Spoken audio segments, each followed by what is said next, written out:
It was one of the biggest creatures ever to roam the Earth. It was longer than your average school bus and could easily weigh more than 10 elephants combined. But where did it live? How did it end up having this size? And most importantly, why is it extinct nowadays? Let's find out. The Megalodon was the largest predator ever known in our planet's history. In terms of its location, the Megalodon lived practically in all waters on our globe, except near the poles. The reason why there were no Megalodon teeth found in Antarctica is probably that the gigantic creature adapted to only warm tropical and subtropical waters. The younger ones liked to keep to the shores, while full-grown adults preferred coastal areas, but they could easily move into the open ocean as well. How do we know the Megalodon was so widely spread? We can only presume, based on the fact that they discovered the most northern fossils off the coast of Denmark and the most southern in New Zealand. The discussion of how the Megalodon got this size is still open in the scientific community. They recently found out that not all the specimens from this fascinating species reach the same huge size.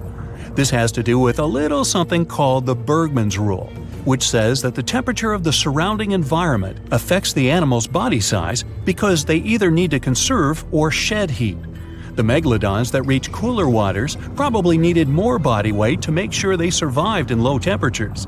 On the contrary, those living in warmer waters had to be smaller to avoid burning up. But what did this enormous fish look like? Most modern depictions show the megalodon resembling an enormous great white shark. But well, it seems it may not necessarily be correct. The megalodon likely had a much shorter nose and a flatter jaw that looked almost squashed when compared with a great white shark. It also seems to have something in common with the modern blue shark: extra-long pectoral fins. They needed these to support their weight and size while navigating the planet's waters.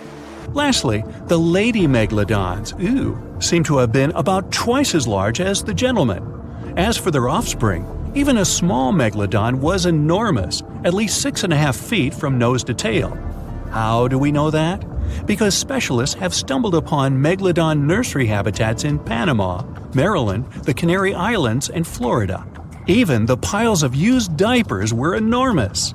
Nah, not really. Surely the scariest aspect of the megalodon's looks was its mouth.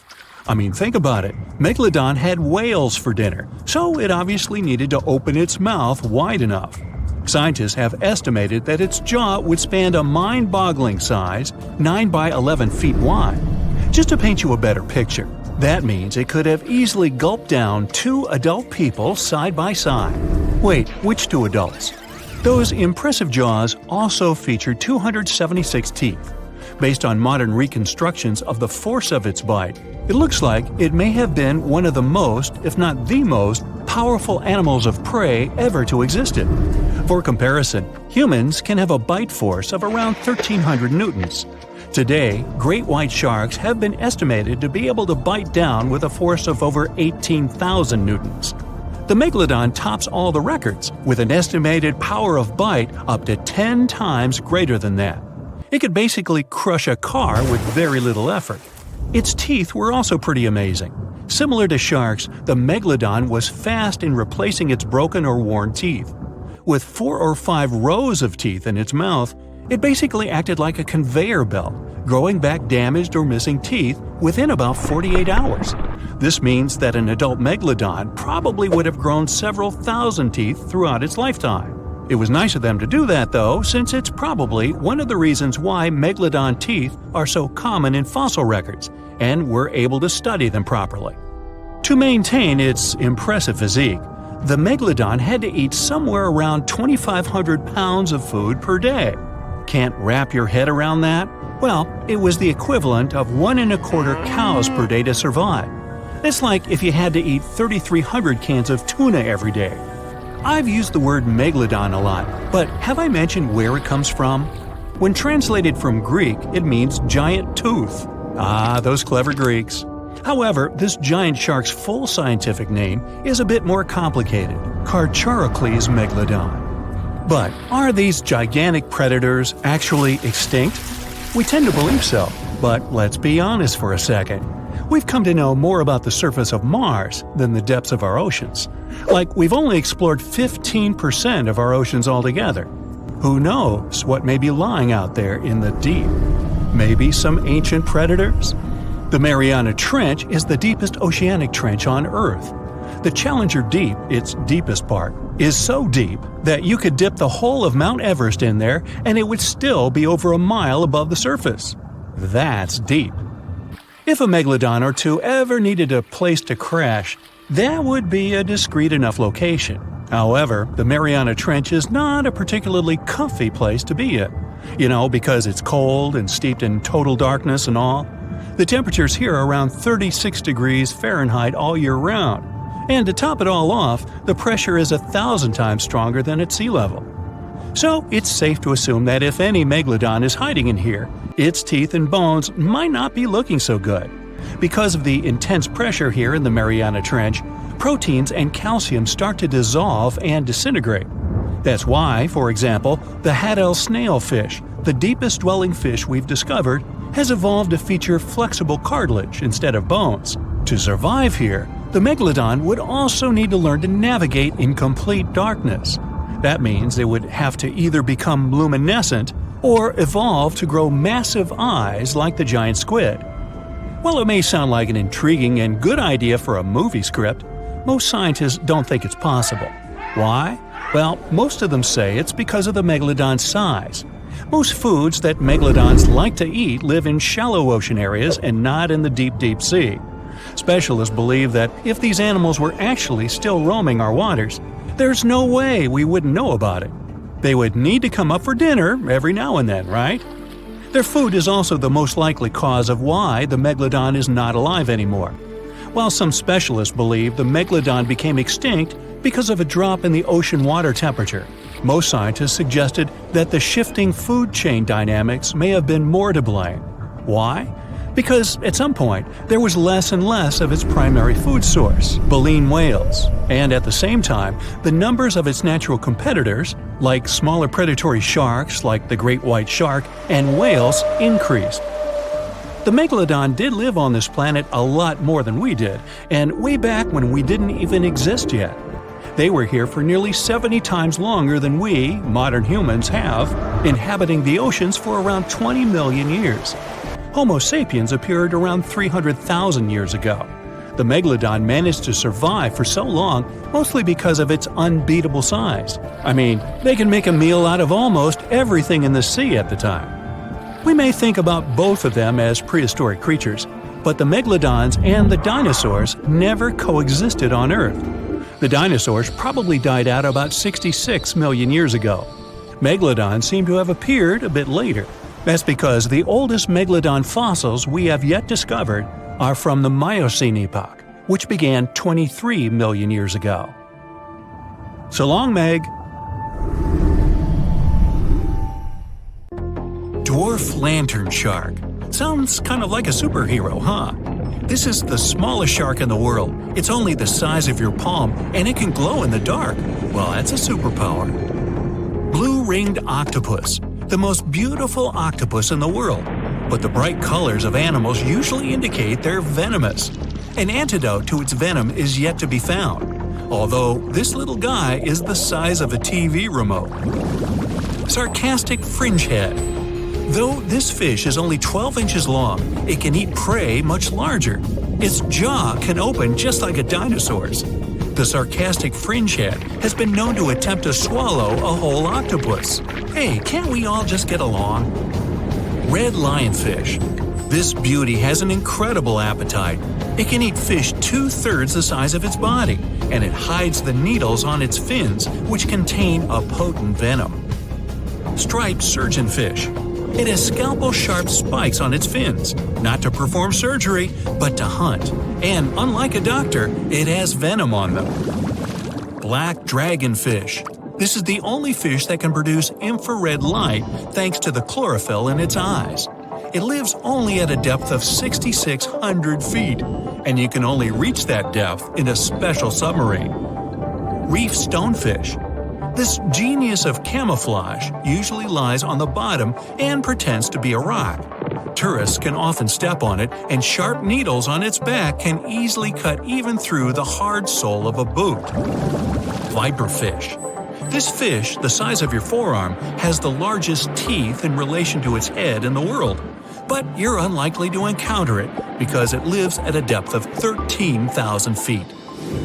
Lamprey. These are parasites that stick up to other creatures and live off of them. Only these guys are 10 times bigger than the average river leech. Mega piranha. The most aggressive fish in the world, the size of a Doberman dog. A pack of these guys could leave nothing of an entire cow in just a couple of minutes. Fortunately for all of us, they ceased to exist 8 million years ago. Whew! Black pacu. Pretty ordinary big fish until it opens its mouth. It has human-like teeth, and the richest black pacu even had golden dental crowns. Just kidding. Payara. The most dangerous freshwater resident. It can swallow prey half its size. Even piranhas fear this monster. Anglerfish. It has a fishing rod on its head. It's a bait that lures small fish right into the mouth of this hunter. Slender snipe eel. It's very long and flexible due to the number of vertebrae in its back.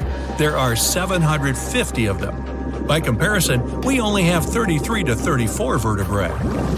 Barracuda. Its jaw is similar to that of a great white shark, but its trademark is speed. It would beat any Olympic swimmer at 29 miles per hour. Ocean sunfish. It's a fish the size of an adult person, and it's the heaviest bony fish in the world. Although peaceful, thank goodness, they sometimes damage the bottoms of small fishing boats. Frilled shark. Its length would allow it to successfully play basketball. It hunts with the strategy of a snake. The shark bends its body and then makes a sharp dash forward, and it has 300 teeth. Plenty of frills there. Electric eel. Its feature is its electrical organs, which can discharge 4 times as much as a normal household socket. The electric eel's shock can easily stun a large horse. Box jellyfish. It doesn't just drift in the waves near a shore like a regular jellyfish. Oh no! These guys are very fast and can even catch up with a person in the water. And their sting is hazardous.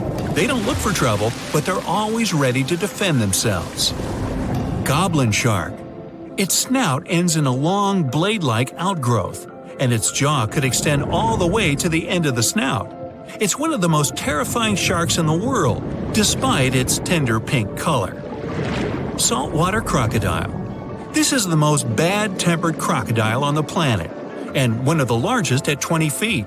They're not afraid of humans and only consider us as food. Hey, don't snack on me.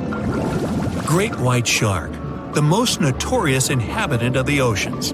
Once, a great white shark pierced the bottom of a tourist yacht. The boat sank, but luckily no one was injured or eaten. Greenland shark. These are the real long livers of the marine world. They have a very slow metabolism and can live up to 300 years. For comparison, the oldest human was 122 years old. Giant oarfish. This fish is as long as a giant anaconda, and it holds the title of the largest bonefish in the world. Giant manta ray.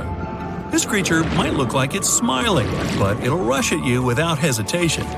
They reach up to 16 feet in diameter and have a very sharp spike with a neurotoxin. Great. Orca. They can swim at the speed of a car and are as big as a large minivan. And they're the only sea hunters that can jump out onto the coast and grab their prey there. Dunkleosteus.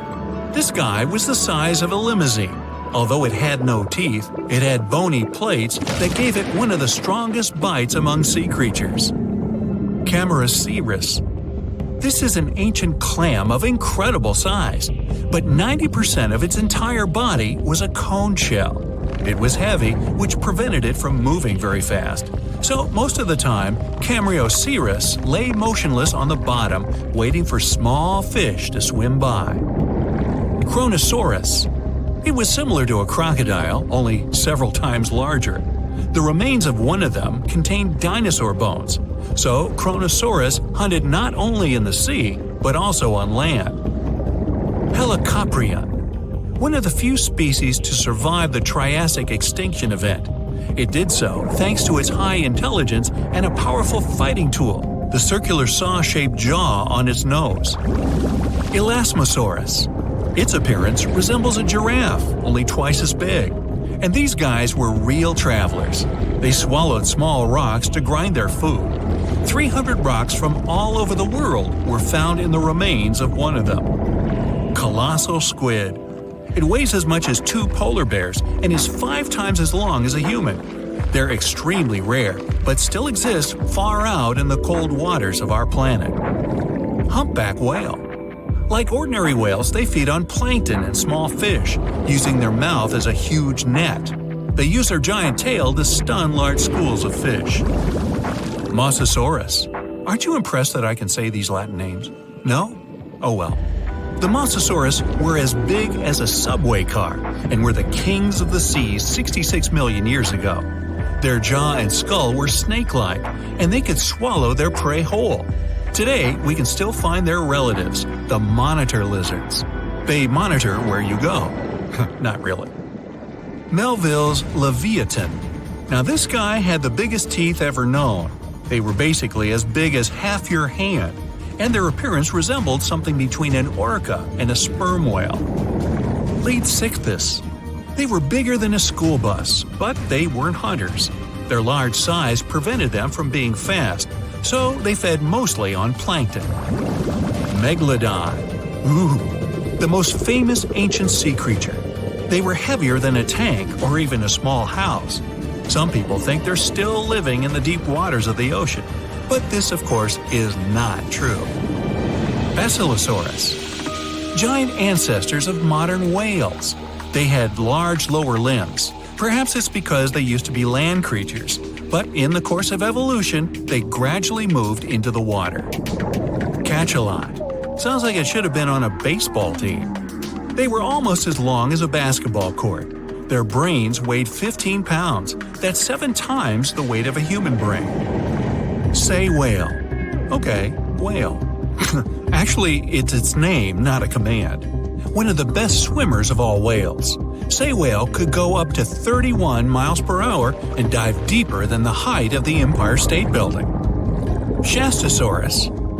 Though only bones remain of this monster, calculations say it was as long as a tennis court or as a truck and trailer. Blue whale. The largest mammal to ever live on our planet.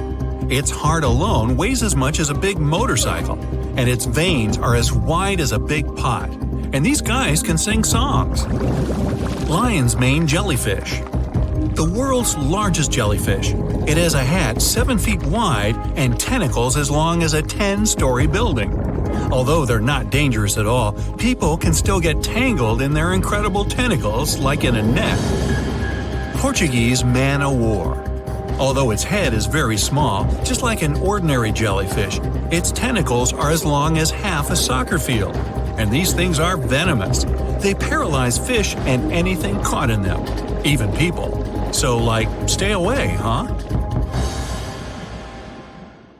Okay, let's face it. We humans are pretty ordinary. I mean, we're no superheroes with superpowers, right? What, you didn't get the memo? But the animal world has a bunch of superheroes. Some creatures live forever, and those who seem to not care about the laws of gravity. Critters that are immune to venom, and those that can run on water. And some of them will send shivers down your spine.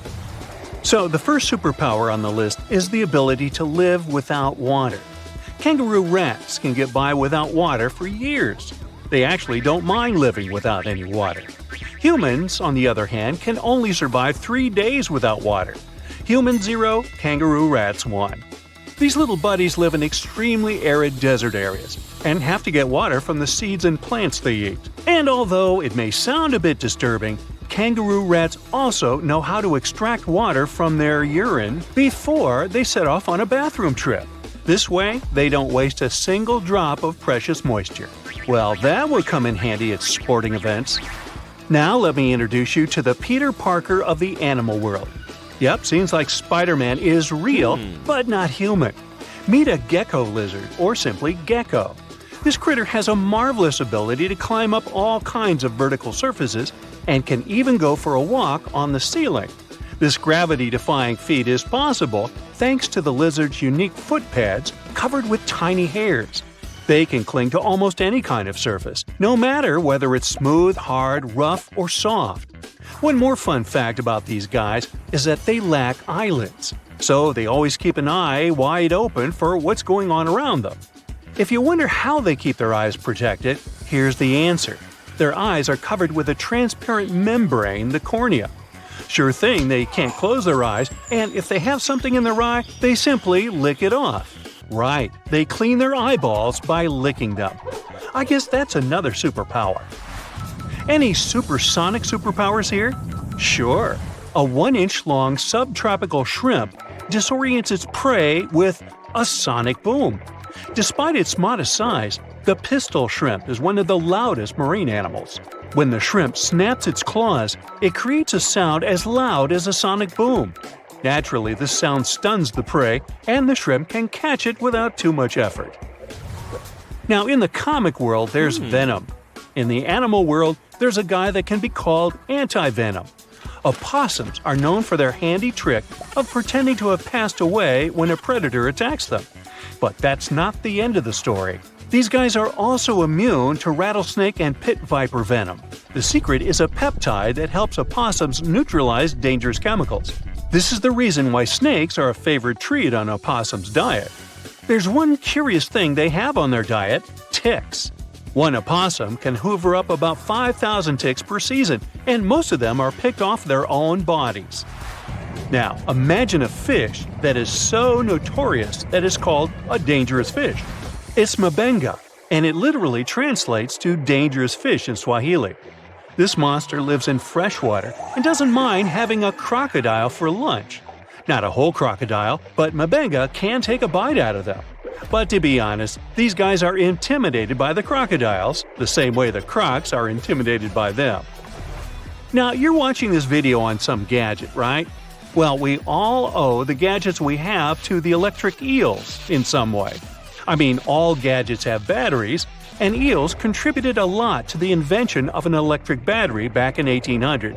I know, the batteries have unrecognizably changed since then, but still, the first electric battery ever was invented thanks to electric eels.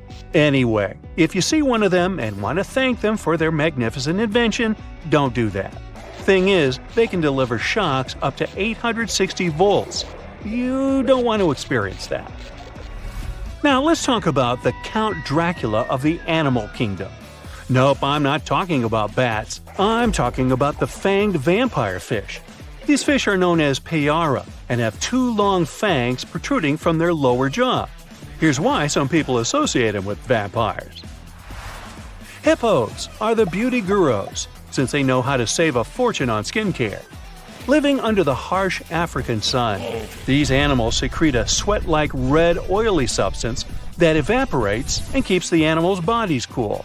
Besides, the fluid works as a moisturizer, sunscreen, and antibiotic all in one. But they're not the only ones with such a superpower. Mantis shrimp know how to produce natural sunscreen too, but they use it for eye protection. It's all about amino acid pigments, and these pigments act as special filters that contribute to their sharp vision too. That's what I call multitasking. Meerkats have dark patches around their eyes which makes them look even cuter. But these black circles aren't there just to make these buddies more adorable. They also function as built-in sunglasses. The dark fur on the patches blocks the blazing sun, and as a result, meerkats can gaze directly at the sky. On top of that, the sentry, a meerkat that watches out for birds and other predators, can easily see danger coming and alert its mates. Wild goats are famous for their climbing skills, but the alpine ibex from northern Italy is the champion. This critter can climb nearly any vertical surface, defying several physical laws in the process. Interestingly, the animals that do walk on the steepest cliff walls are typically mother goats with their little ones. Large males prefer to keep their distance and use flat horizontal surfaces. Smart guys. Some animals protect themselves with venom or nasty bites, while others use chemical tricks for protection. Listen to this. Some species of millipedes produce hydrogen cyanide and exude it when they feel threatened. Hydrogen cyanide is odorless but highly toxic. One little millipede can't seriously hurt you, but you may have burns or even blisters if your skin is sensitive. Plus, to make the picture even scarier, some millipedes glow in the dark. So watch out, and if you see a crawling spot of light at night, run away as fast as you can. When the bombardier beetle feels threatened, it sprays scorching liquid from the tip of its abdomen with a loud popping sound. As soon as the beetle senses danger, a chemical reaction starts in special reservoirs in its abdomen. The heat from this process nearly reaches the boiling point and also produces special gas that triggers the ejection. This super protection is usually fatal for the attacking insects. I guess so. Plumed basculus lizards have an uncanny ability to run on water. First of all, their hind feet are equipped with long toes which have fringes of skin that can spread out in the water. As a result, a bigger surface of the lizard's foot comes into contact with water. Then, when it runs on water, it pumps its legs incredibly fast.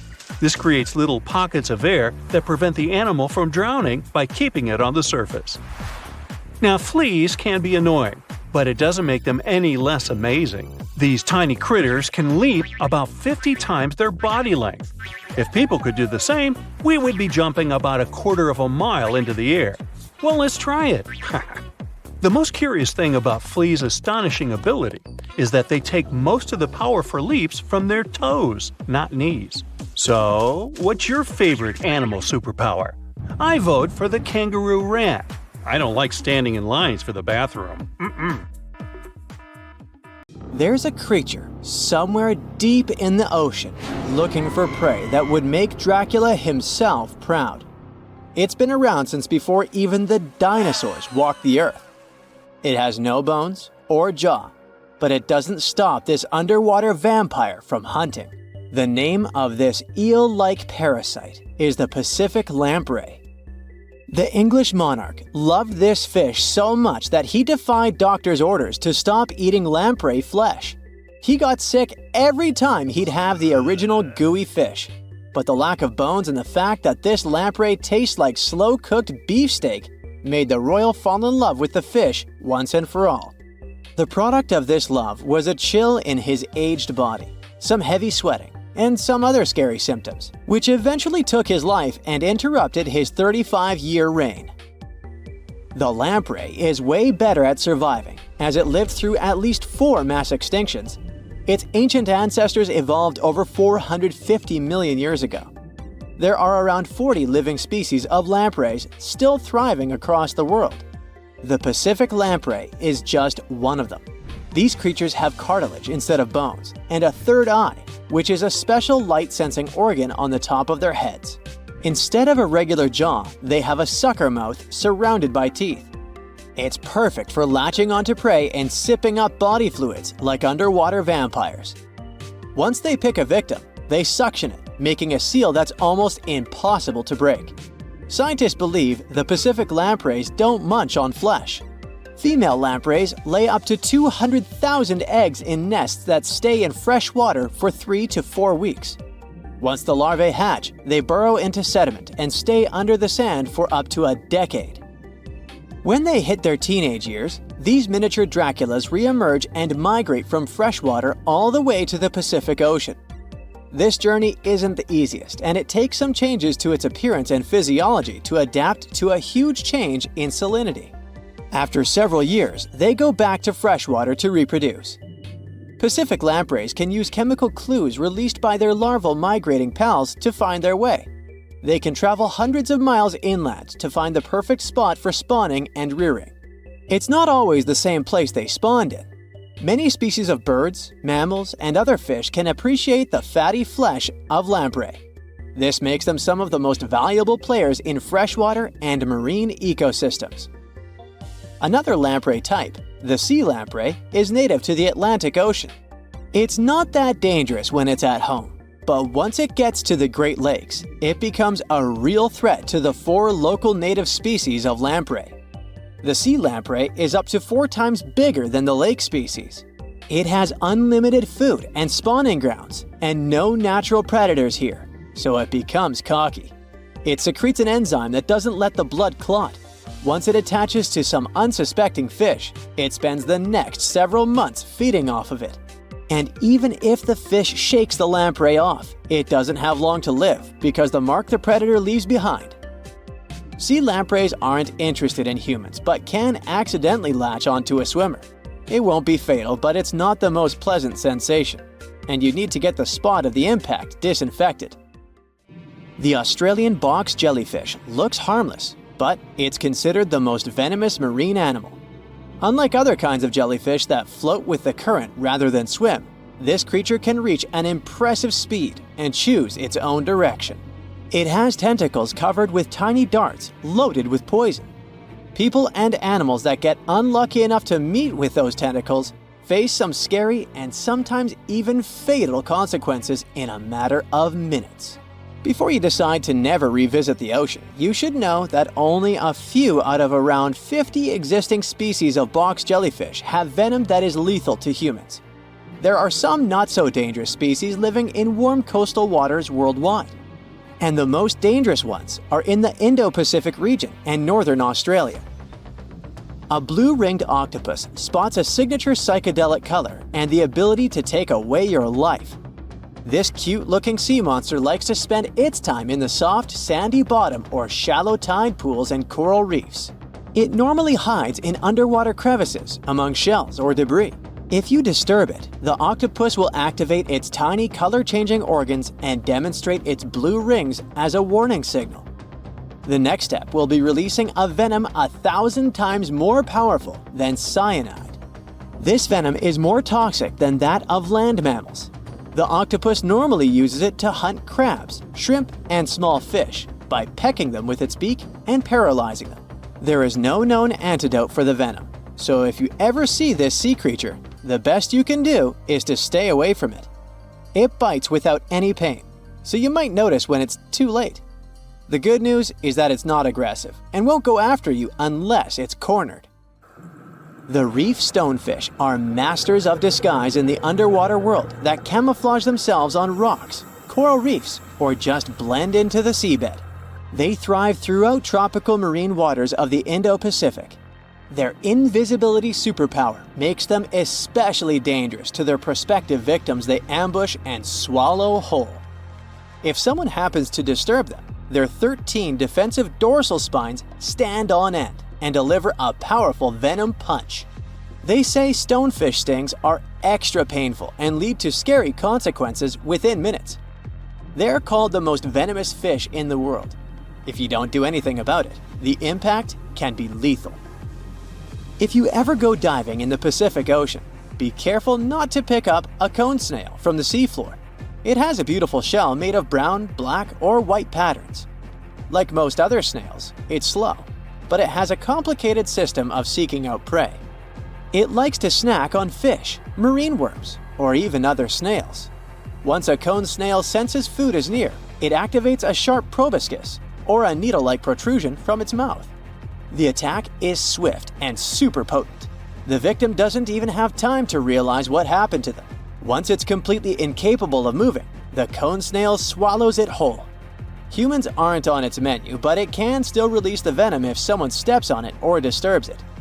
The proboscis can even penetrate gloves. Luckily, only several out of over 700 species of cone snails can take a human's life.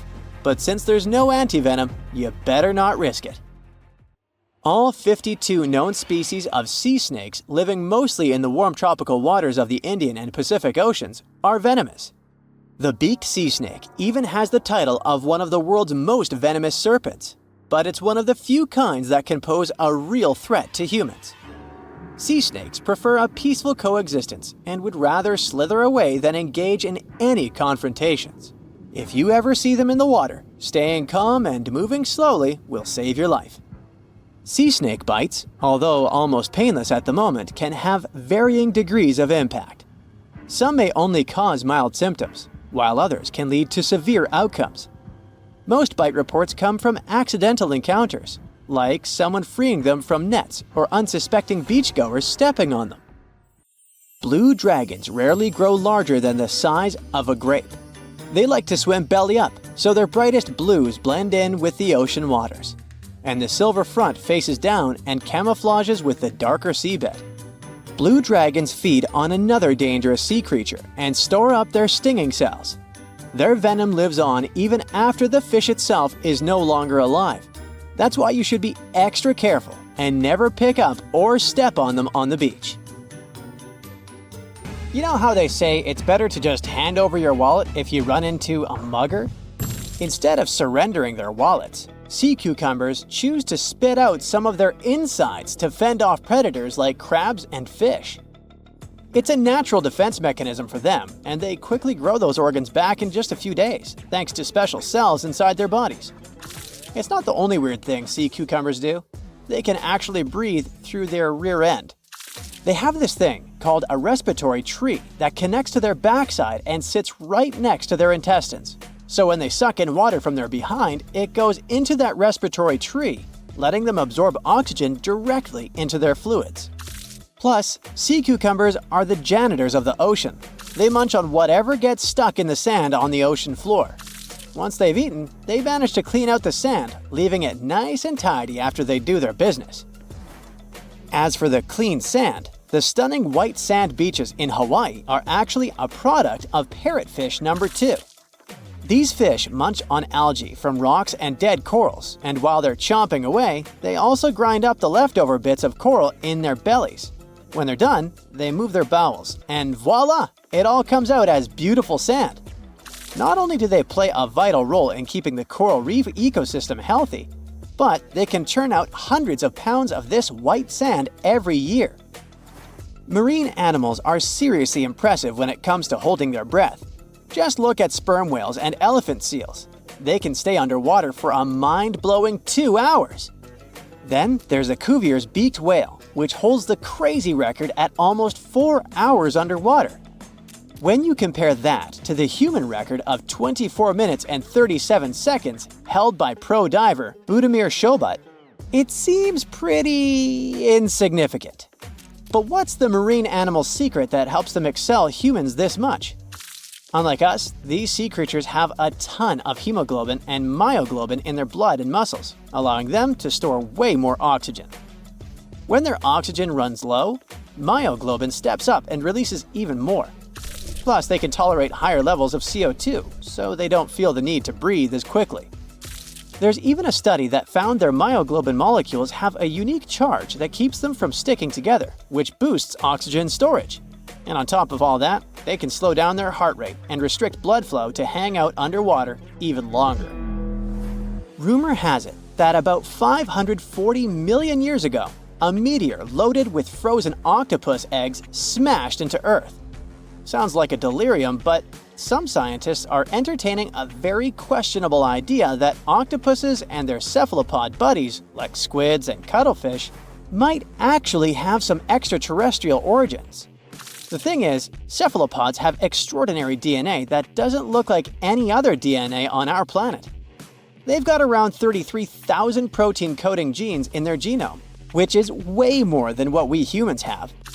A recent study suggests that their evolutionary story shows some odd traits that might hint at a connection to space, like they could be from some super far-off past, or even the future. The researchers went as far as to claim that modern octopuses could be the descendants of these frozen creatures that hitched a ride on comets and splashed down in our oceans. And why octopuses?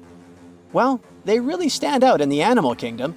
They can use different tools to build their own houses, and they can even solve everyday problems independently of their brain, as 2/3 of an octopus's neurons are in its arms. These traits seem to have just appeared out of nowhere during evolution. They even tossed around another quirky theory. What if an extraterrestrial virus crashed into early squid populations and gave them a crazy boost in evolution, turning them into the octopuses we know today? Anyways, these are just fun speculations without any hard proof. Now, this funky object is an animal, not a rock. It's called sand dollar. Just look at the shape of its shell. Once sand dollars are exposed to the sun, their shells lose their soft, spiny covering and become bleached white. Back in the day, beachcombers thought these shells looked a lot like big silver coins, kind of like the old Spanish dollar that was about the same size. But if you prefer, you can call them sand cakes instead. These quirky creatures have tiny spines on their surface, and they glide along the ocean floor.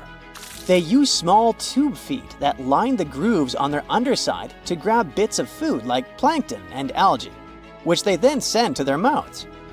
Inside, they have 5 triangular teeth that help them munch on their meals. In some Georgia folklore, sand dollars are said to represent coins lost by mermaids. Sand dollars have a unique talent for cloning themselves. They can do this for a bunch of reasons, like when a predator comes around. Some species of sand dollar larvae can actually split in half as a defense mechanism. It takes about 24 hours for them to clone themselves, and the new larvae end up being about 2/3 smaller than the original, which helps them hide from danger. Wait, is that a giant sea hot dog racing through the ocean? Sorta.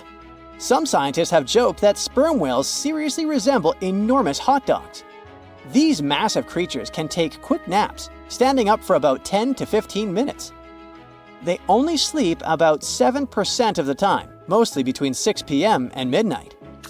Sperm whales also have a cool ability to retract and extend their eyes, thanks to a thick retractor muscle around them, but they can't actually roll their eyes in their sockets.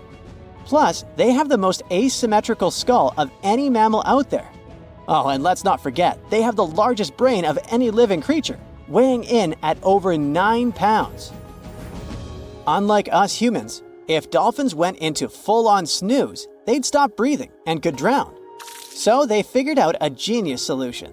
They let only one side of their brain sleep at a time.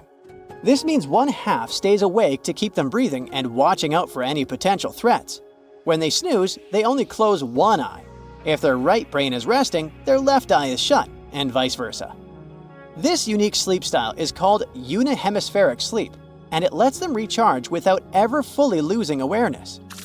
On top of that, dolphins might be using corals and sponges like their own little pharmacies.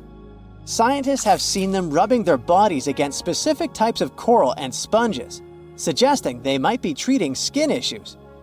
They've even spotted dolphins lining up to take turns at these spots, using corals like Gorgonian coral Rumpella aggregata, leather coral, and some sponges. What's really fascinating is that researchers have analyzed these corals and found they contain compounds that could help with dolphin skin conditions, which can sometimes lead to infections and lesions. Now, the big question is figuring out exactly how each type of coral helps dolphins, and if it really boosts their health overall. Sea urchins aren't exactly the Usain Bolts of the ocean. They move slowly by crawling with their tube feet and occasionally give themselves a little push with their spines. These little guys have just 5 teeth, which they use like a beak to scrape algae off rocks, which I'm pretty sure is the ocean's version of an all-you-can-eat buffet. But since all that scraping wears their teeth down, they're in a never-ending dental replacement program. Scallops are the underwater equivalent of the world's most confused security cameras, sporting up to 200 tiny eyes on their shells. These eyes are high-tech. They can even adjust their pupils to light. Instead of working like ours, scallop eyes have a unique setup. Light goes through a pupil, lens, 2 retinas, and then hits a mirror made of guanine crystals that reflects it back. Scientists were puzzled about how they see since their main retina often gets blurry light. But it turns out, scallops can change their pupil size by about 50%. Just don't expect them to do it in a hurry, as it takes a few minutes. Now here's something really neat about orcas. They're expert hunters, and they do it in groups called pods. A pod can consist of up to 40 orcas, forming a very effective hunting team. Interestingly, there are distinct types of pods, resident and transient. Resident pods are more into fish, while transient pods have a taste for marine mammals. But no matter what type of pod they belong to, all orcas have one thing in common. They are master collaborators. They work together using smart hunting techniques that are often compared to the teamwork of wolf packs. Almost 95% of jellyfish's body is made of water. For comparison, the human body is 60% water. It's probably not a surprise since jellyfish don't have a heart, blood, eyes, or brain. The other 5% of their body weight is proteins, muscles, and nerve cells. Jellyfish have been around for more than 500 million years. This makes them older than dinosaurs. These creatures haven't changed much, and today's jellyfish are pretty much like their ancestors. Electric eels have small eyes that are not so effective in environments with no light, so they mostly rely on their electric organs. Those consist of 6,000 cells. Eels use them to stow power, similar to batteries. These creatures use electricity like bats use their radars or dolphins their sonar. An eel can also produce enough electricity to power a panel of light bulbs. There's a small tropical archer fish that can learn to recognize human faces. This fish has an interesting ability to spit small jets of water from its mouth. Researchers showed the fish the image of two different faces placed side by side. One was unknown and the other was familiar. The fish was supposed to spit water at the familiar one. The creature took the right guess more than 80% of the time. There's such a thing as a sea unicorn. That's an animal called the narwhal. Its horn is actually a tooth that can grow up to 10 feet long. Manatees, also known as sea cows, are distant relatives of elephants. Their weight can go up to 1,000 pounds. These creatures are vegetarian and need to eat around 10% of their total weight on a daily basis. That's lots of sea salad. In some cases, manatees share space with alligators, but they get along pretty well. You can even find a photo from Florida where an alligator rides a manatee's back. Frogfish have special fins that help these creatures walk along the sand. They're very useful in shallow waters. A ghost pipefish is hard to see, but once you spot it, you're bound to get really surprised. Its head makes up over 40% of its body. Crabs don't feel like wasting time on such formalities as putting foods in their mouth. That's why they taste it with their feet, which is where their taste buds are. Marine iguanas are the only lizards on our planet that like spending time in the ocean, even though they mainly live on land. They're herbivores that feed in shallow waters and swim like snakes. Iguanas use their long claws to hold onto the bottom when they need to graze. Green turtles can cross over 1,400 miles when migrating. They try to find the perfect spot to lay their eggs. Penguins sort of fly when they're underwater, reaching a speed of 25 miles per hour. More than 5 million years ago, I've heard, I wasn't around then, deep-sea worms and humans had a common ancestor.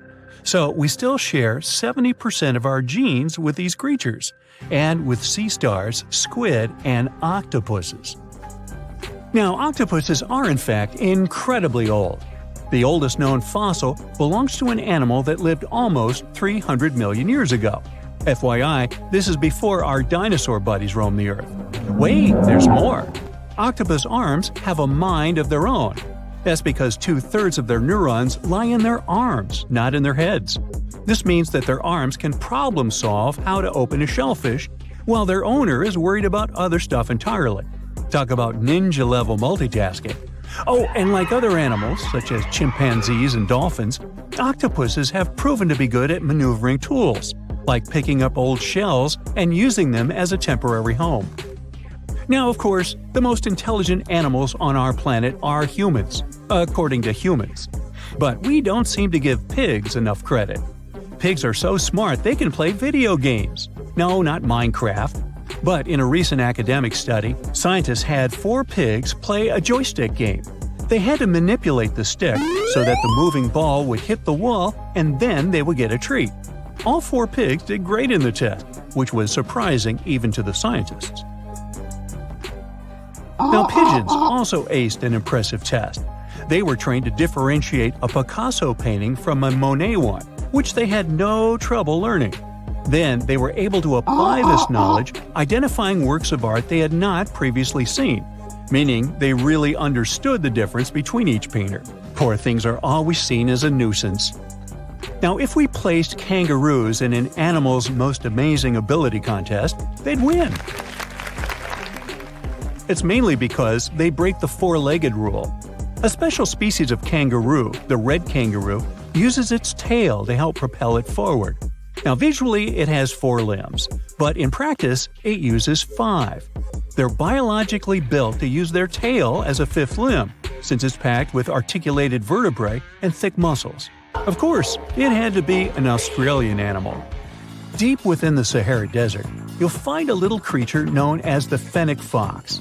This huge-eared animal adapted perfectly to survive in its hostile environment. The huge ears help them to dissipate the unbearable heat of the desert, as well as help them to hunt for underground prey. Now meet this guy. Unlike what its name might suggest, the red panda is closer to a raccoon than it is to a giant panda. You'll find a lot of these cat-sized creatures in the Himalayan region, hopping from tree to tree and bundled together trying to keep warm in the harsh weather. They're gentle and friendly like their big panda cousins, and occasionally enjoy eating some bamboo sticks. And then there are bees. Compared to humans, bees' brains are the size of pinheads, yet they are capable of astounding things. Let's say a bee is running low on energy after a long search flight. This bee desperately needs a drop of honey in order to continue flying, but smartly enough, she doesn't need to go back to the hive to recharge. She can ask a fellow beehive mate for a drop of honey directly from this other bee's stomach and continue flying. This type of decentralized system allows them to build highly effective societies, one that bees don't need to push to the queues in front of the honey cells, for example. Every year in the winter, great white sharks that live along the California coastline disappear. It feels as if they take a vacation for 30 to 40 days. The animals go to a point halfway between Hawaii and Mexico. They might do it to get some food, relax, or hang out with their buddies from other areas. The spot is now called the Whale Shark Cafe. Some types of sharks, like makos, whale sharks, or white sharks, breathe in a very specific way. It requires them to swim all the time. They also need to move quickly and with their mouth open. This way, the oxygen can enter and reach their gills. Sea sponges are some of the most primitive animals. They're immobile, don't have a mouth, eyes, bones, brain, heart, lungs, or any other organ whatsoever. And still, they're alive. There's such a thing as a sea unicorn. That's an animal called the narwhal. Its horn is actually a tooth that can grow up to 10 feet long. Manatees, also known as sea cows, are distant relatives of elephants.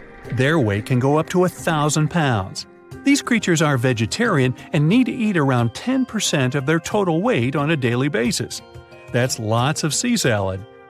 In some cases, manatees share space with alligators, but they get along pretty well. You can even find a photo from Florida where an alligator rides a manatee's back. Frogfish have special fins that help these creatures walk along the sand. They're very useful in shallow waters. A ghost pipefish is hard to see, but once you spot it, you're bound to get really surprised. Its head makes up over 40% of its body.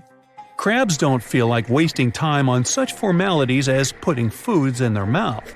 That's why they taste it with their feet, which is where their taste buds are. Marine iguanas are the only lizards on our planet that like spending time in the ocean, even though they mainly live on land. They're herbivores that feed in shallow waters and swim like snakes. There's something known as the orange cat behavior, and apparently it's not just a meme. So far, scientists have been able to understand that coat color is connected to a feline's gender. And since orange is an X chromosome, orange cats are usually males, like Garfield. The so-called orange cat behavior describes ginger cats as agents of chaos. Again, pretty much like Garfield. However, there haven't been any conclusive studies on whether coat color and cat behavior are truly linked. In terms of vision, mantis shrimps probably have the most psychedelic vision out of all animals. These funny-looking creatures have a whopping 16 varieties of photoreceptors, with 5 of them reserved for the ultraviolet or UV spectrum. Ultraviolet rays are really short wavelengths, which are invisible to humans. The thing science still doesn't understand is how exactly these mantis shrimp view the world around them.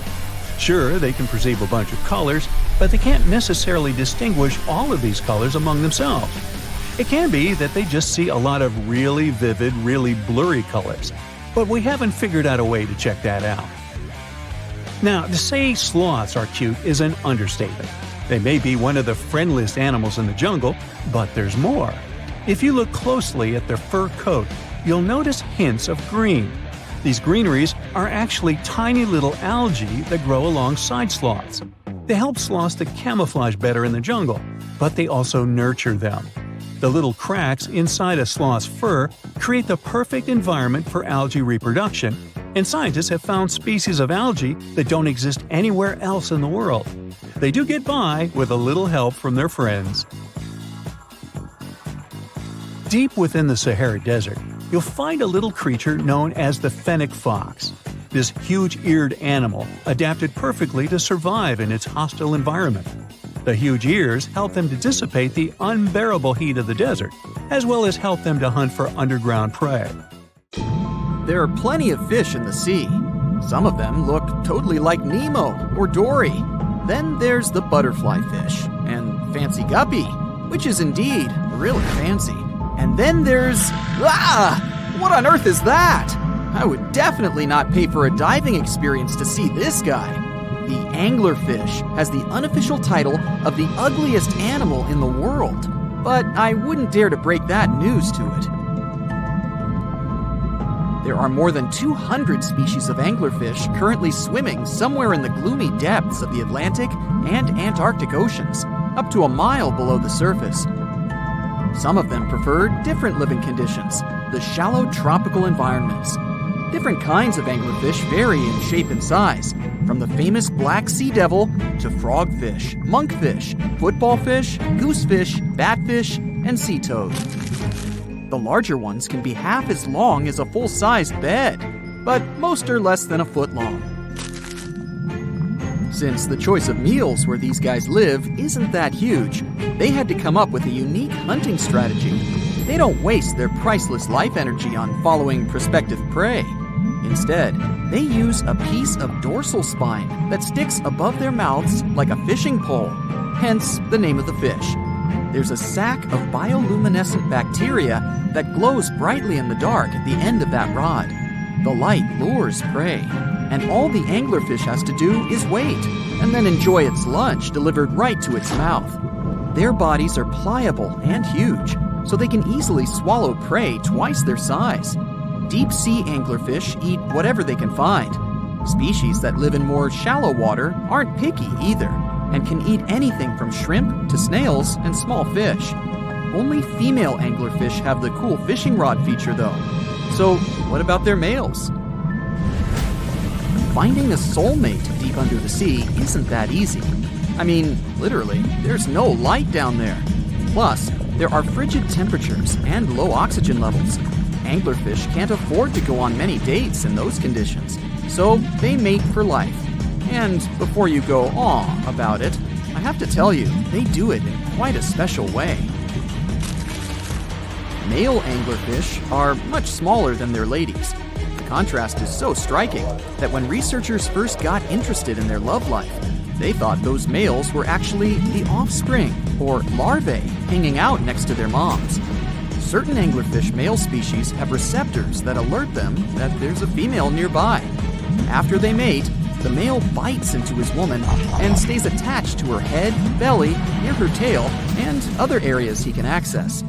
While they morph together forever, the female fish gets the male's cells, DNA, and reproductive organs, but loses her immune response cells. The male gets free permanent housing and nutrition. Given the current real estate prices, it sounds like a dream. But that accommodation is shared by up to 8 males, and they can't move out if they ever feel like it. You're unlikely to meet this deep-sea fish in real life, but if you meet an anglerfish in your favorite video game, remember that you can easily outswim it and make it kinder to you with tranquilizing arrows. Once you befriend it, the anglerfish can be your scout and help you discover new areas with its bioluminescent pods. Back in the real world, down in the twilight zone of the ocean, about 650 to 3,300 feet down, the anglerfish isn't the only creature you're lucky you'll probably never meet. Many of the locals look like they come straight out of science fiction or horror movies, but that's because they had to adapt to this dark, deep world. I did my best to get you prepared for the creatures you're going to meet, starting with the common fangtooth. They spend most of their lives deep down, but at night, they move toward the surface to snack. These guys are more active than most other deep-sea dwellers. They don't wait for food to come their way, but actually follow it, and then get it with their long, hungry teeth.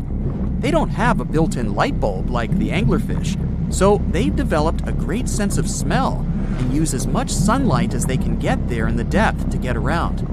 Sometimes, even the shadow of a passing by prospective prey is enough for them to switch to action mode. And though they don't look too charming, they're completely harmless to humans if you ever run into one of these guys. Stoplight Loosejaw sounds like a great name for an alternative band, but it's actually another deep-sea resident with sneaky hunting habits. It has special light-producing photophores under each eye. They emit green and red light like a stoplight, hence the name of the fish. Unlike other fish, these guys hardly ever leave the twilight and midnight zones. Their lower jaw is a quarter of the total body length, and the stoplight keeps it open all the time, hoping to get some lunch. It looks like a ferocious predator, but mostly prefers zooplankton with an occasional dessert of shrimp, krill, and fish. I'm sure you didn't expect to meet a hybrid of an eel and a bird, but here it is! The slender snipe eel has a beak, much like that of a bird, with curving tips. The beak is equipped with tiny hooked teeth that the eels use to catch the antennae of delicious shrimp. And it sure is slender, stretching up to 5 feet and weighing only a few ounces. Scientists don't know all of this guy's secrets, since it's pretty tricky to study in their natural habitat. But it looks like they only produce offspring once in a lifetime, and then pass away. Glass squids like to take it easy in life, and literally go with the flow. They're filled with a solution which is lighter than water, so they don't have to make any effort to move around the deep sea, looking for food and partners. These creatures are transparent, so they blend into any landscape and don't even cast a shadow while moving. Talk about a great survival tactic. If danger finds it anyway, it can transform into a lumpy ball, pushing its head and tentacles into its mantle cavity.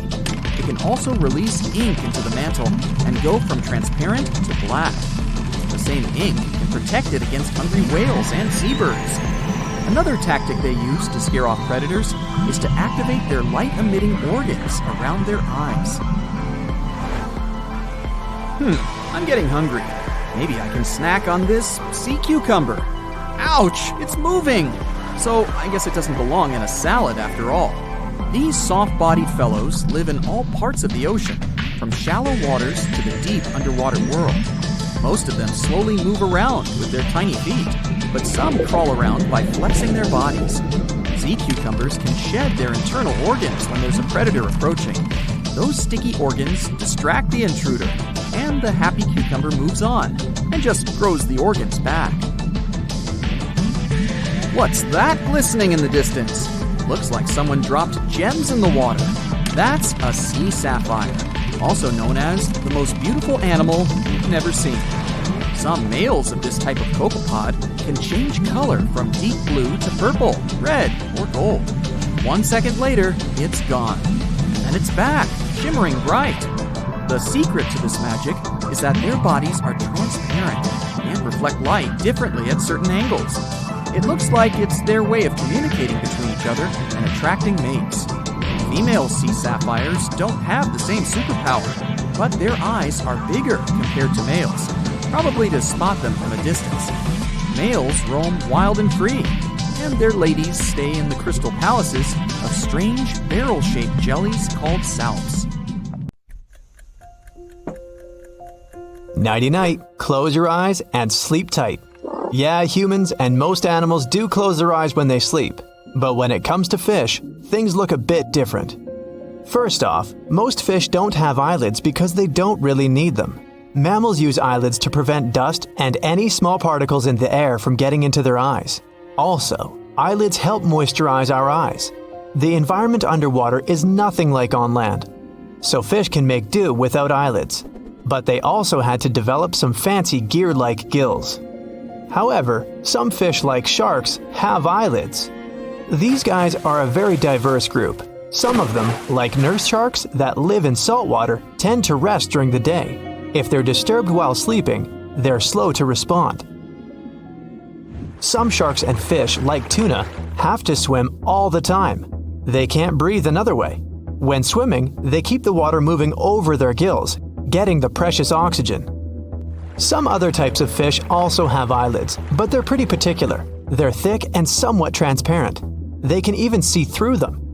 Scientists believe it's like they have glasses to help them focus on what they're looking at. All fish have very different sleeping habits. Zebrafish usually sleeps at night, just like we humans do. When it rests, it stops swimming and starts breathing slowly. The Mexican cavefish lives in caves and rivers. Those that live in caves adapt to their environment. There's no sunrise or sunset, so their rhythm is slightly different, but they still rely on their inner clock.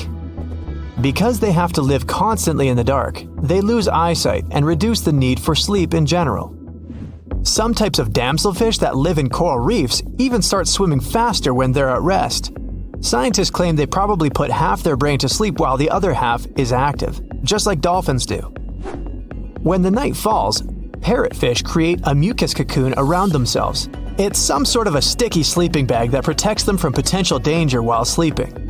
Some fish wedge themselves into a safe spot in the coral or sand. Some find a suitable nest. Lemon sharks lie still on the sandy ocean floor. Some float in place because they breathe using their mouth, which pushes water through the gills.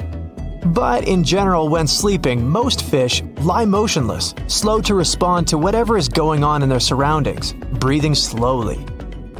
Fish have a pretty good sense of smell. They use it to avoid predators, identify each other, find safe spots to protect themselves, find food. And most are not fond of the smell of humans when swimming around. Fish can taste with their entire body. Their taste buds aren't only located on their tongues, but also on their lips and other parts of their body. Taste buds work when they're moistened, and since fish are constantly surrounded by water, they can sense their lunch is somewhere nearby, even without opening their mouth. Some types of jellyfish can be as big as humans, but there are even bigger ones, like the lion's mane jellyfish. It floats around the ocean at its full length of about 120 feet. Giant squids have the biggest eyes of all animals on our planet, 11 inches across, lens as big as an orange. The rest of the body is huge too. It weighs around 1,000 pounds and they're 26 feet long. And some scientists believe it can grow even more, up to 46 feet. Some types of sea snakes breathe through their skin, and one even through the top of its head. It has a small hole and a collection of blood vessels to pick up oxygen from its surroundings and send it to the brain while the animal is moving underwater. The deeper you go, the weirder it gets.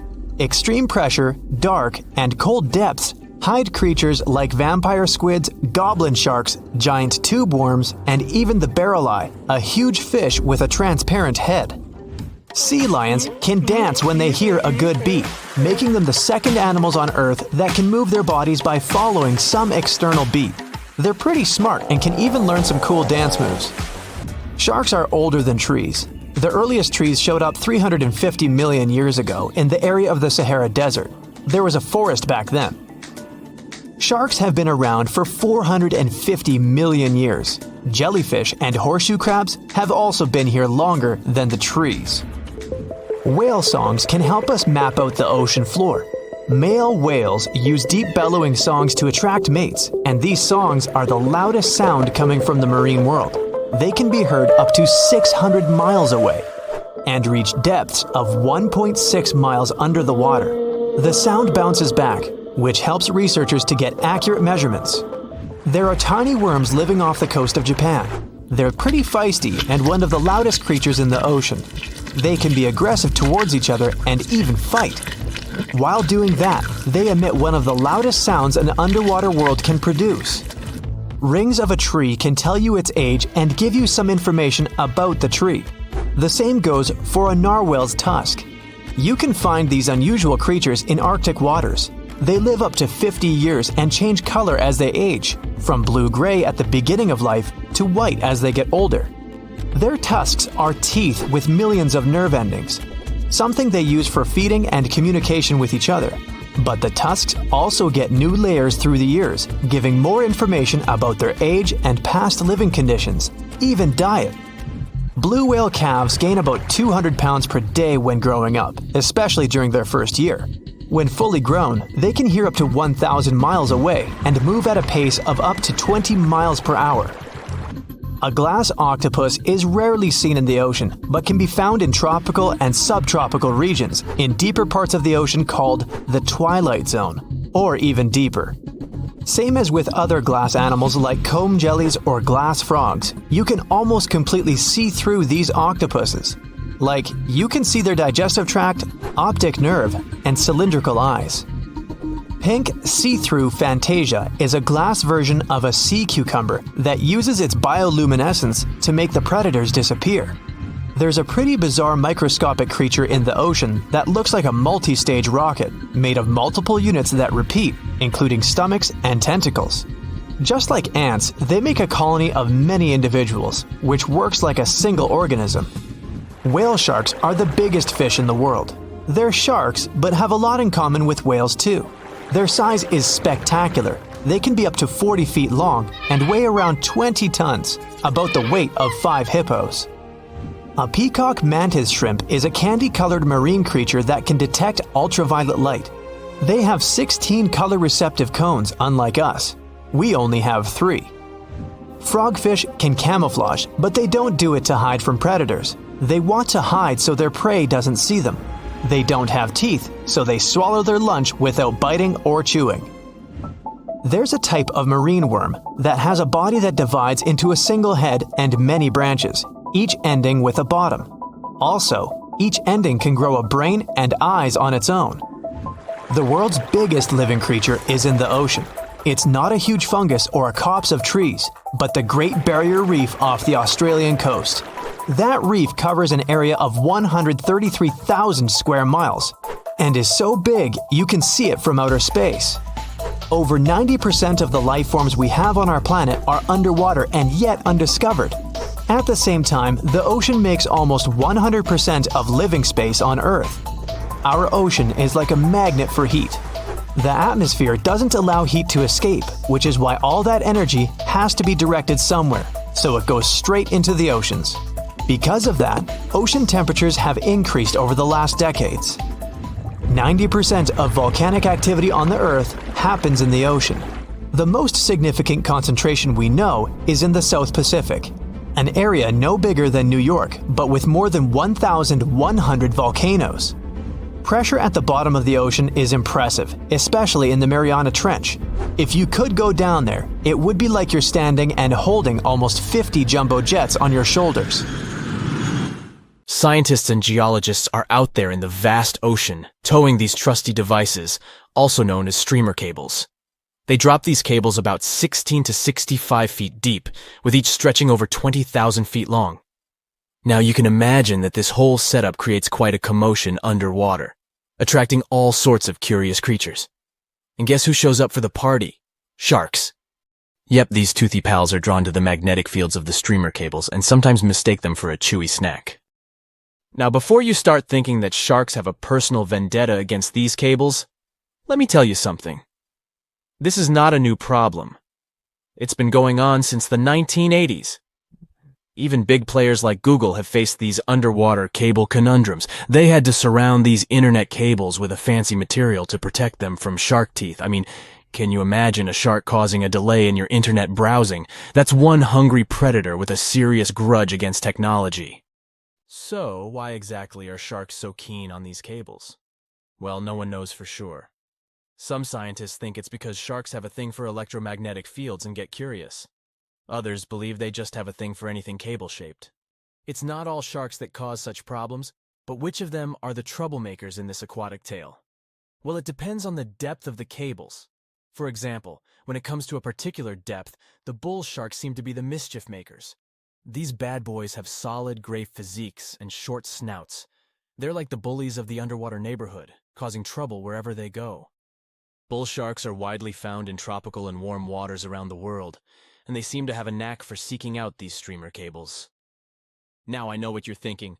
Did these scientists really catch a group of bull sharks and make them bite cables just for science? Nope, they're way too clever for that. Instead, they used a 3D scan of an authentic bull shark jaw to create a computer model. Talk about high tech.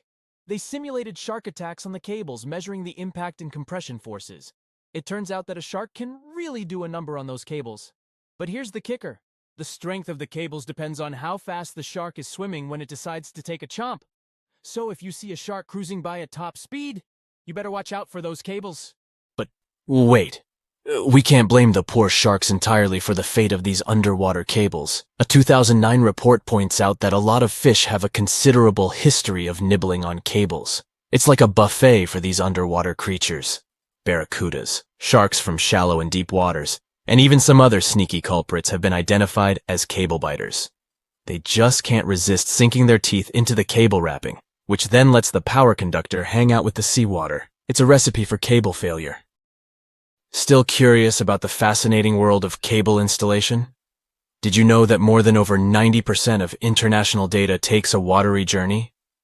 These cables, which are like underwater highways, stretch for hundreds of thousands of miles beneath the ocean's surface, reaching depths as deep as the size of Mount Everest. Now, you might be wondering how these cables are placed. Well, it's not as simple as dropping wires in the water like in the cartoons. In fact, it requires some careful planning and specialized boats called cable layers.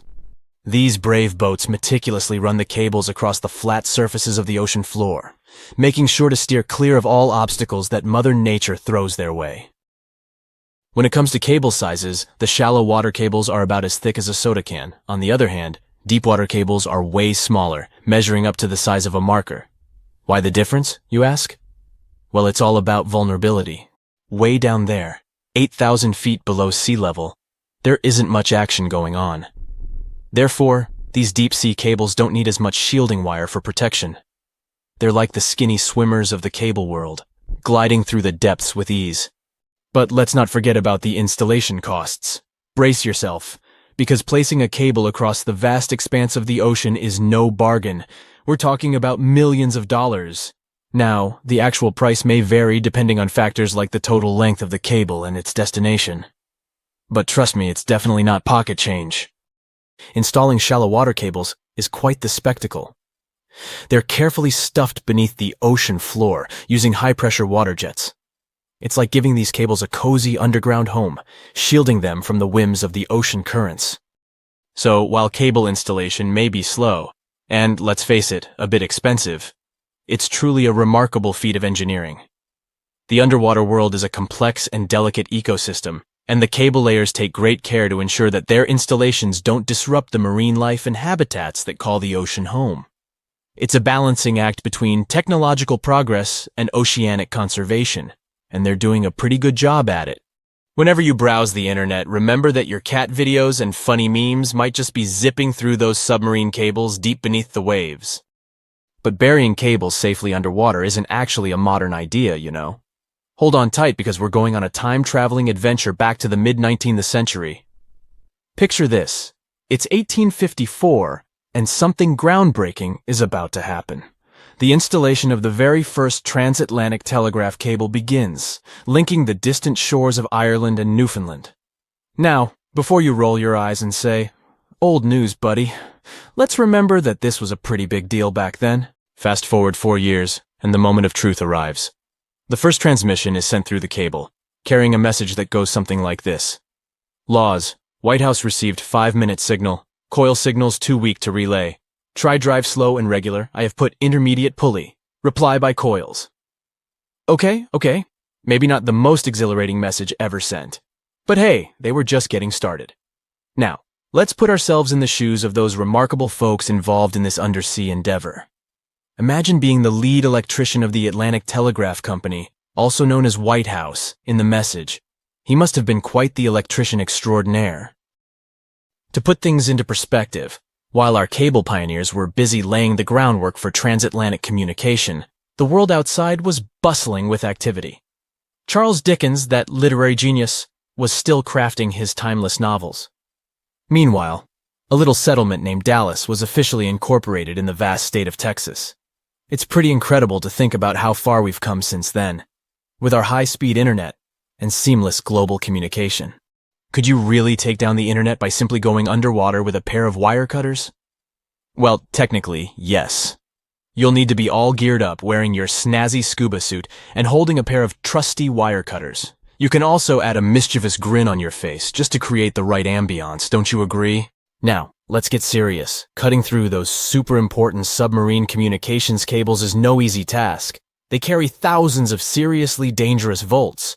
But here's the deal. Someone actually did it in Egypt back in 2013. A group of daring individuals wearing their sleek wetsuits and equipped with wire cutters decided to give it a go.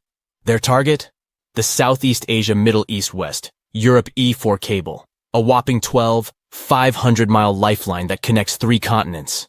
As soon as those mischievous cable cutters did their thing, chaos ensued. Internet speeds in Egypt took a nosedive, plummeting by a staggering 60%. Can you imagine the frustration of trying to load a cute puppy video and having to wait for ages? But hey, let's keep things lighthearted here. The internet, like a phoenix, rose from the ashes once the cable was repaired. Speeds were restored, and everyone could once again binge-watch their favorite shows and indulge in endless rounds of online gaming. The stonefish. Stonefish aren't going to win any beauty contests, unless the pageant is for best rock lookalike. Their tiny unreflective eyes and rough skin blend in perfectly with their environment. A large head, an even bigger mouth, and a home full of, yeah, it's rocks. And just because you're on the beach doesn't mean you're safe. Stonefish can survive for 24 hours out of the water. Stepping on one, or even handling one, won't be that fun. Their dorsal fin spines have extremely strong venom. It shoots out when they get stepped on, and it can lead to paralysis or even heart failure. You'll need help fast. No wonder they're one of the most dangerous creatures in the water, or anywhere.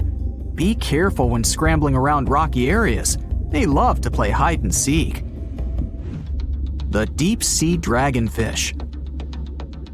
If there were a prize for the most hideous fish in the ocean, the deep-sea dragonfish would win. With slimy, scaleless skin, massive teeth, and a face only a mother could love, this bad boy of the sea is nothing to mess with.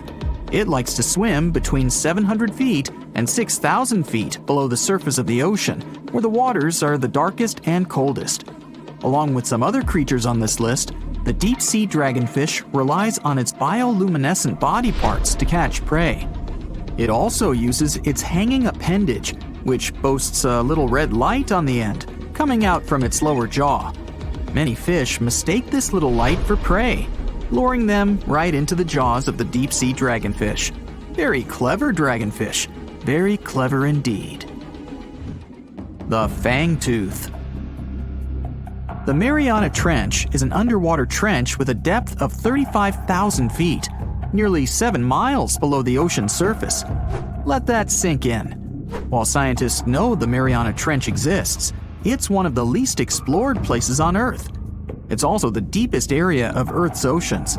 And although many creatures down there probably haven't even been seen by humans yet, scientists have had the creepy pleasure of getting to know the fangtooth. The fangtooth fish shamelessly lives up to its name. Just look at that thing. The fangtooth is carnivorous and feeds on just about anything it can find that gets caught in its sharp-toothed mouth. These fish rely on their contact chemoreception to find prey.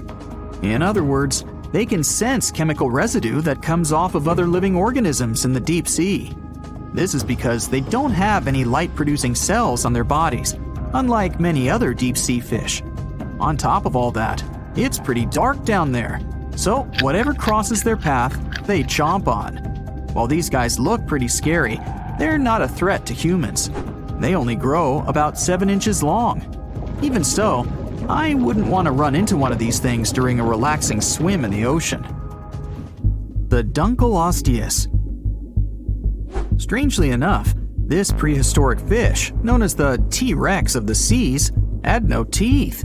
Those were replaced with bony plates that allowed it to have the strongest bite among other monsters of its size. The goblin shark.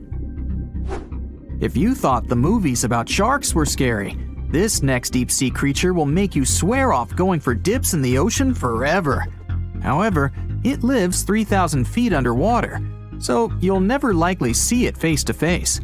The goblin shark looks like a cross between a shark and a creature from your worst nightmare. These sharks boast a protruding sword-like snout with a jaw that juts out to match. Unlike other sharks that have more of a gray hue, this creepy thing looks not so pretty and pink. Aside from their scary demeanor, what do scientists really know about the goblin shark? Well, not much, except that they can grow up to 18 feet in length. Looks like there's still a lot to learn about these guys, if you dare to. By the way, did you know that sharks don't sleep? Many species have to keep water moving over their gills to get oxygen, so they can't fall into a deep sleep like we do. That's why they stay half awake during rest. Typically, sharks don't even close their eyes. The cookie cutter shark. This shark is a living horror, with lower teeth being big and sharp, while the upper ones are much smaller. When its teeth fall off, the shark eats them to maintain calcium levels. Pretty smart solution for a shark.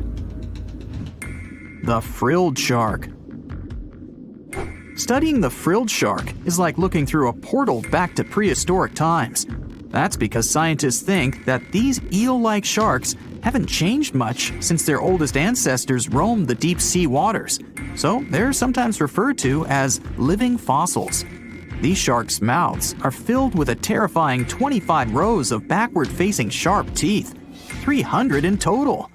They're designed to grasp prey and hold them tight so they can't get away, according to early studies of the shark conducted in 1884 and published in the Bulletin of the Essex Institute. Luckily for swimmers, the frilled sharks live between 390 feet and 4,200 feet below the ocean's surface, so they'll probably never run into them. Probably. This is probably the worst nightmare of any dentist. The northern stargazer. Take a look at this cutie. The northern stargazer is definitely not something you'd wish to see on the ocean floor. This horrid creature hides its body under the sand, leaving its face above to wait for prey. The tasseled wobbegong. Here's another carpet shark on our list. It lies low on the bottom of the sea and patiently waits for its prey to come by. The Australian ghost shark. The Australian ghost shark isn't really even a shark, but a very bony fish. It's also a living fossil. It hasn't changed within the last 400 million years. Believe it or not, sharks and humans have a common ancestor that lived around 440 million years ago. Even though we both evolved in our own way, there are still some signs of that connection. For example, the genome of an elephant shark is very similar to humans. The Leopleurodon. This list of terrifying creatures would be incomplete without mentioning the terrifying and prehistoric Leopleurodon. This carnivorous marine reptile existed during the Colovian stage of the Middle Jurassic era and ruled the waters at 9 feet in length. Scientists believe Leopleurodon thrived in this deep-sea trench because of its ability to swim long distances and its 4 paddle-like limbs. While they probably weren't able to propel themselves toward prey like other animals of the area, they did manage to accelerate and attack very ruthlessly and efficiently. Additionally, they relied on their long snouts to smell prey, which leads scientists to believe they didn't rely on sight for hunting. This means they could have thrived in the dark Mariana Trench. Around 150 million years ago, Leopleurodon became extinct due to competition for prey against other thriving marine reptiles. And I think I speak for all of us when I say, thank goodness for that. considering that scientists have only explored 5% of the ocean floor and found some of the scariest sea creatures imaginable. One can only dream of what other animals reside in the deep sea waters. Perhaps it's best to keep them in your imagination. Am I right? The megamouth shark. This shark is a filter feeder, and it's friendly to humans, although its huge mouth can look quite threatening. Like basking sharks, it swims with its mouth constantly wide open, as if it were on Twitter. The gulper eel. This deep-sea eel has an easily distended belly that allows it to swallow prey twice its size in a single monstrous bite. They have very unusual jaw shapes and can reach about 2 to 3 feet in length. Do you see that large log near the ocean floor? Maybe it's part of an old ship. Treasure, gold, diamonds, I'm rich! Well, as you get closer, you notice something. It's swimming! It's not a shark or a dolphin, it's a saltwater crocodile. Now don't panic. If you bump into one of these reptiles in the sea, it's unlikely it'll think of you as food. Crocodiles have a special valve in their throat that stops them from drowning underwater, but that doesn't mean they can't bite. Usually, they're heading to a nearby island, and the quickest way there is to body surf. They can't really take the ferry, you know. Watching one from a distance should be okay. Just don't swim to shore right away. They love to ambush their lunch in shallow water. If there's one time I'd want to see a great white shark, it's when I'm diving with crocodiles. They'll gladly take a crocodile-sized nibble, given the right motivation. Now prepare yourself for some weird stuff. We're going to dive into the fascinating world of sea cucumbers, the squishy detritivores that are nature's very own recyclers. These exotic marine creatures might not be everyone's first choice for a pet, but trust me, they've got some unique talents that are worth talking about. Sea cucumbers are colorful little creatures with a digestive tract that's basically just a hole at either end. Their bodies are fat and squishy, covered in leathery skin. And guess what? They breathe through their butts. These amazing creatures have found a way to make the most out of every part of their body, few as they are. Now, you might be wondering what sea cucumbers do with their unique set of skills. Well, they play a crucial role in cleaning our planet's waters. They munch on all the debris found on the seabed and break it down internally, removing all the bad stuff in the process. It's like having little vacuums cleaning up the ocean floor. Believe it or not, sea cucumbers are in high demand in the kitchen too. They're harvested and traded in many countries. The Asian market, in particular, absolutely loves them.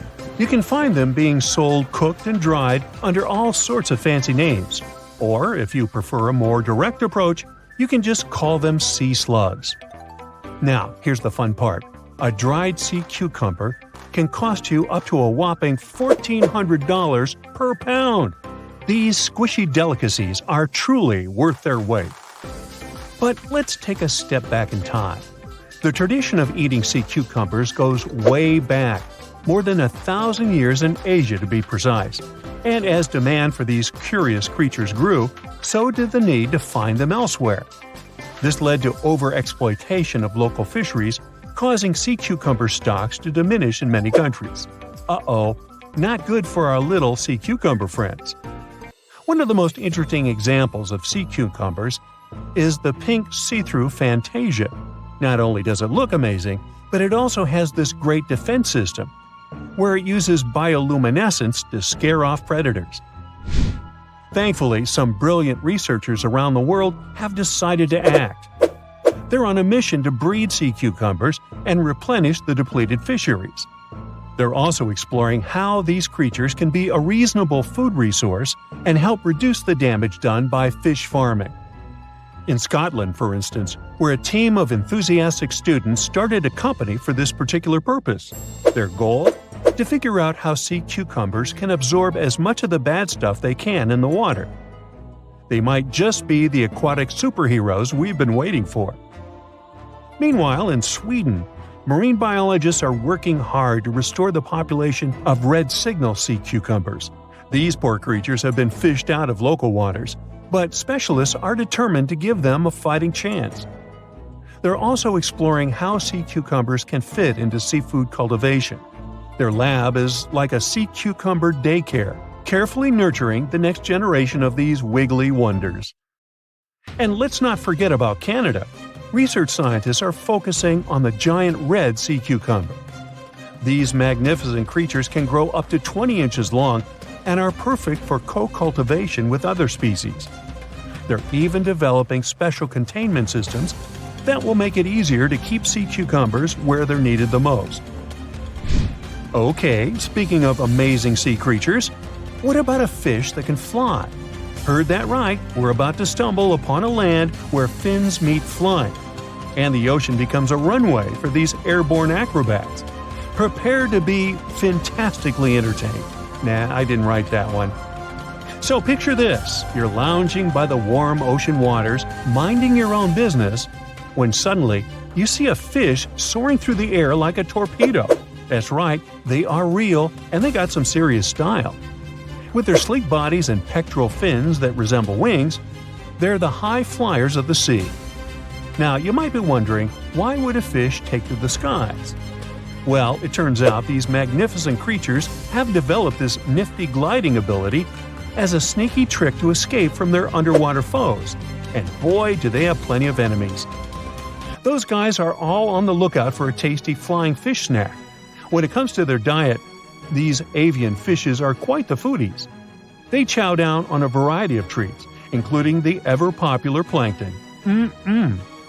Who knew tiny floating organisms could be so delicious? Now let's take a closer look at the flying fish family album. We've got a whopping 40 known species strutting their stuff in the sky. And here's a fun fact. All of them have tails that are forked in an uneven manner, with the lower lobe being longer than the upper one. It's like the fishy version of a funky hairstyle. And there's more. Some of these weird flyers even have supersized pelvic fins, giving them the appearance of having 4 wings. Can you imagine the envy in the fish community when they see these trendsetters gliding by? Okay, now let's get to the nitty-gritty of their airborne adventures. The flying fish takeoff is a sight to behold. First, they gather some serious speed underwater, reaching a zippy 37 miles per hour. That's faster than some highway speed limits. Then, like a rocket ready for blastoff, they angle themselves upward and break the ocean surface, ready to take flight. But they don't stop there. These thrill seekers can reach heights of over 4 feet in the air. Can you imagine the view from up there? They glide through the sky, covering long distances. That's like the fishy equivalent of a marathon. And here's the best part. When they approach the water again, they can flap their tails and continue their flight without fully returning to the depths. These fishy flyers are also all about the nightlife. Just like partygoers flock to a glittering disco ball, flying fish are attracted to light. Crafty fishermen take advantage of this by setting up canoes with just the right amount of water to keep the fish comfy but prevent them from escaping. Then they add a luring light to the scene, and before you know it, flying fish are caught left and right, supplying a bountiful catch for those lucky fishermen. Don't worry though, these flying fish aren't on the endangered species list. Not yet, at least. The next time you find yourself by the ocean, keep an eye out for these marvelous creatures. You never know when you'll see a flying fish extravaganza. Our next adventure takes us into the quirky world of underwater romance. Picture this. A scene that looks like someone doing the tango with their lunch. Wait, what? No, it's not a throwing up contest, I promise. We're diving headfirst into the jaw-dropping, pun intended, mating ritual of the jawfish. These curious creatures call the coral reefs of the Caribbean Sea and the Western Atlantic home.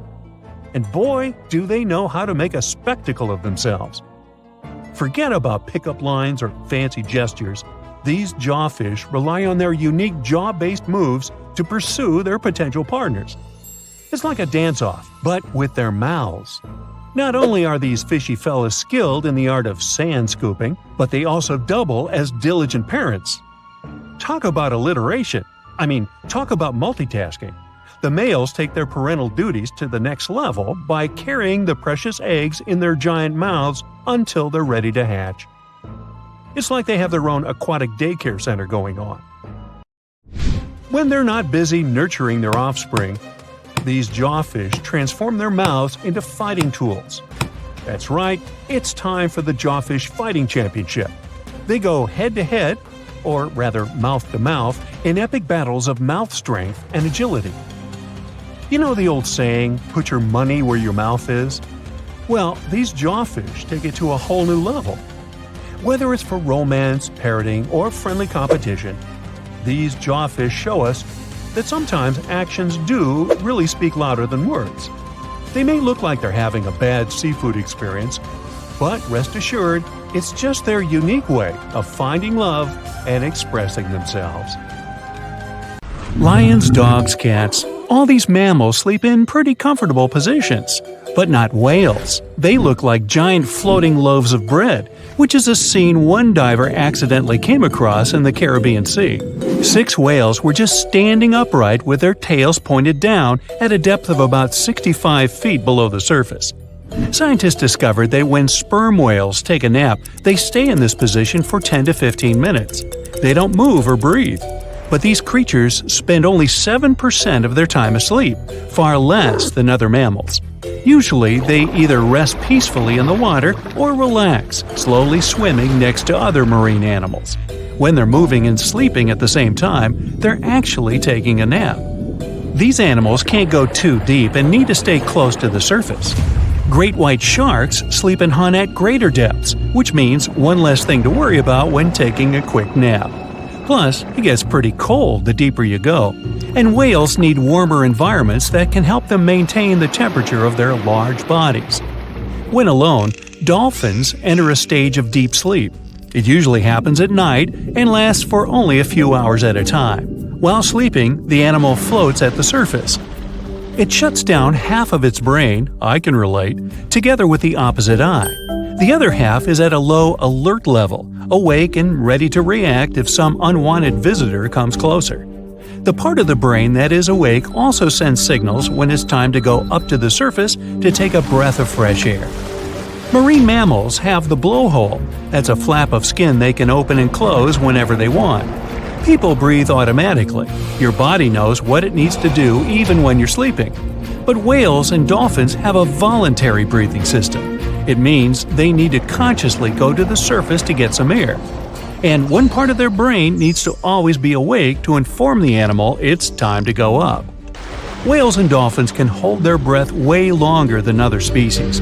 They also have a higher tolerance for carbon dioxide and can take in more air. Their red blood cells store more oxygen too. Whales and dolphins' blood goes only to those body parts that really need oxygen. If a whale only uses its brain, heart, fins, and some other muscles needed for swimming at the moment, those will also be the only body parts that will get the oxygen. Digestion or other functions can wait. The ocean is not a place where you can relax and peacefully fall asleep. While sleeping, fish reduce their activity. Their metabolism becomes slow. Some of them keep floating in the same spot. Others find a safer place among corals or in the mud. Early in life, dolphins learn to make a unique whistle that helps others from their pod to identify them. That means these specific whistles are their names, and dolphins do respond to them. Clams have feet. It looks like a large tongue that sometimes protrudes from the shell, but that's actually the foot, and it's relatively long compared to the length of the animal. Clams use this limb to dig themselves in the sand. The blue whale is the largest living animal, and it's also larger than the majority of dinosaurs used to be. They can grow to more than 100 feet long and have a weight of almost 200 tons.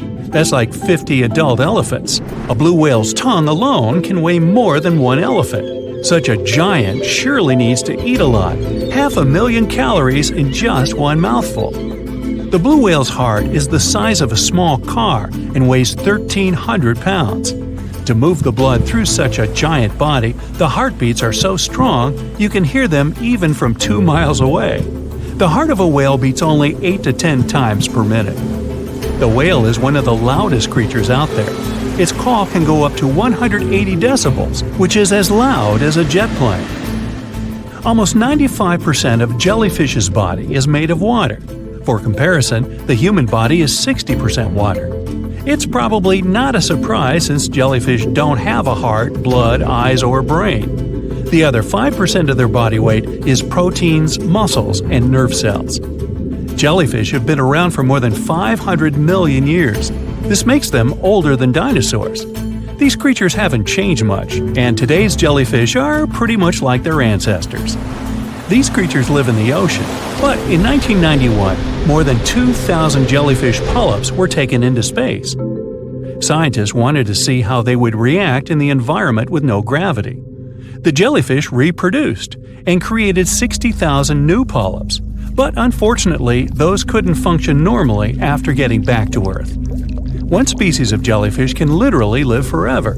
As it grows older, the critter goes down to the seafloor to become a polyp again, and that polyp turns into a new jellyfish with the same genetics. Greenland sharks can live 500 years. This is an animal with almost the longest lifespan among vertebrates. Sperm whales are sociable creatures. They spend their life surrounded by their family. These animals support one another and have close friends they remember well, even if they don't see each other for a long time. Electric eels have small eyes that are not so effective in environments with no light, so they mostly rely on their electric organs. Those consist of 6,000 cells. Eels use them to stow power, similar to batteries. These creatures use electricity like bats use their radars or dolphins their sonar. An eel can also produce enough electricity to power a panel of light bulbs. There's a small tropical archer fish that can learn to recognize human faces. This fish has an interesting ability to spit small jets of water from its mouth. Researchers showed the fish the image of two different faces placed side by side. One was unknown and the other was familiar. The fish was supposed to spit water at the familiar one. The creature took the right guess more than 80% of the time. Every year in the winter, great white sharks that live along the California coastline disappear. It feels as if they take a vacation for 30 to 40 days. The animals go to a point halfway between Hawaii and Mexico. They might do it to get some food, relax, or hang out with their buddies from other areas. The spot is now called the Whale Shark Cafe. Some types of sharks, like makos, whale sharks, or white sharks, breathe in a very specific way. It requires them to swim all the time. They also need to move quickly and with their mouth open. This way, the oxygen can enter and reach their gills. Sea sponges are some of the most primitive animals. They're immobile, don't have a mouth, eyes, bones, brain, heart, lungs, or any other organ whatsoever, and still, they're alive. There's such a thing as a sea unicorn. That's an animal called the narwhal. Its horn is actually a tooth that can grow up to 10 feet long. Manatees, also known as sea cows, are distant relatives of elephants. Their weight can go up to 1,000 pounds. These creatures are vegetarian and need to eat around 10% of their total weight on a daily basis. That's lots of sea salad. In some cases, manatees share space with alligators, but they get along pretty well. You can even find a photo from Florida where an alligator rides a manatee's back. Frogfish have special fins that help these creatures walk along the sand. They're very useful in shallow waters. A ghost pipefish is hard to see, but once you spot it, you're bound to get really surprised. Its head makes up over 40% of its body. Crabs don't feel like wasting time on such formalities as putting foods in their mouth. That's why they taste it with their feet, which is where their taste buds are. Marine iguanas are the only lizards on our planet that like spending time in the ocean, even though they mainly live on land. They're herbivores that feed in shallow waters and swim like snakes. Iguanas use their long claws to hold onto the bottom when they need to graze. Green turtles can cross over 1,400 miles when migrating. They try to find the perfect spot to lay their eggs. Penguins sort of fly when they're underwater, reaching a speed of 25 miles per hour. More than 5 million years ago, I've heard, I wasn't around then, Deep-sea worms and humans had a common ancestor.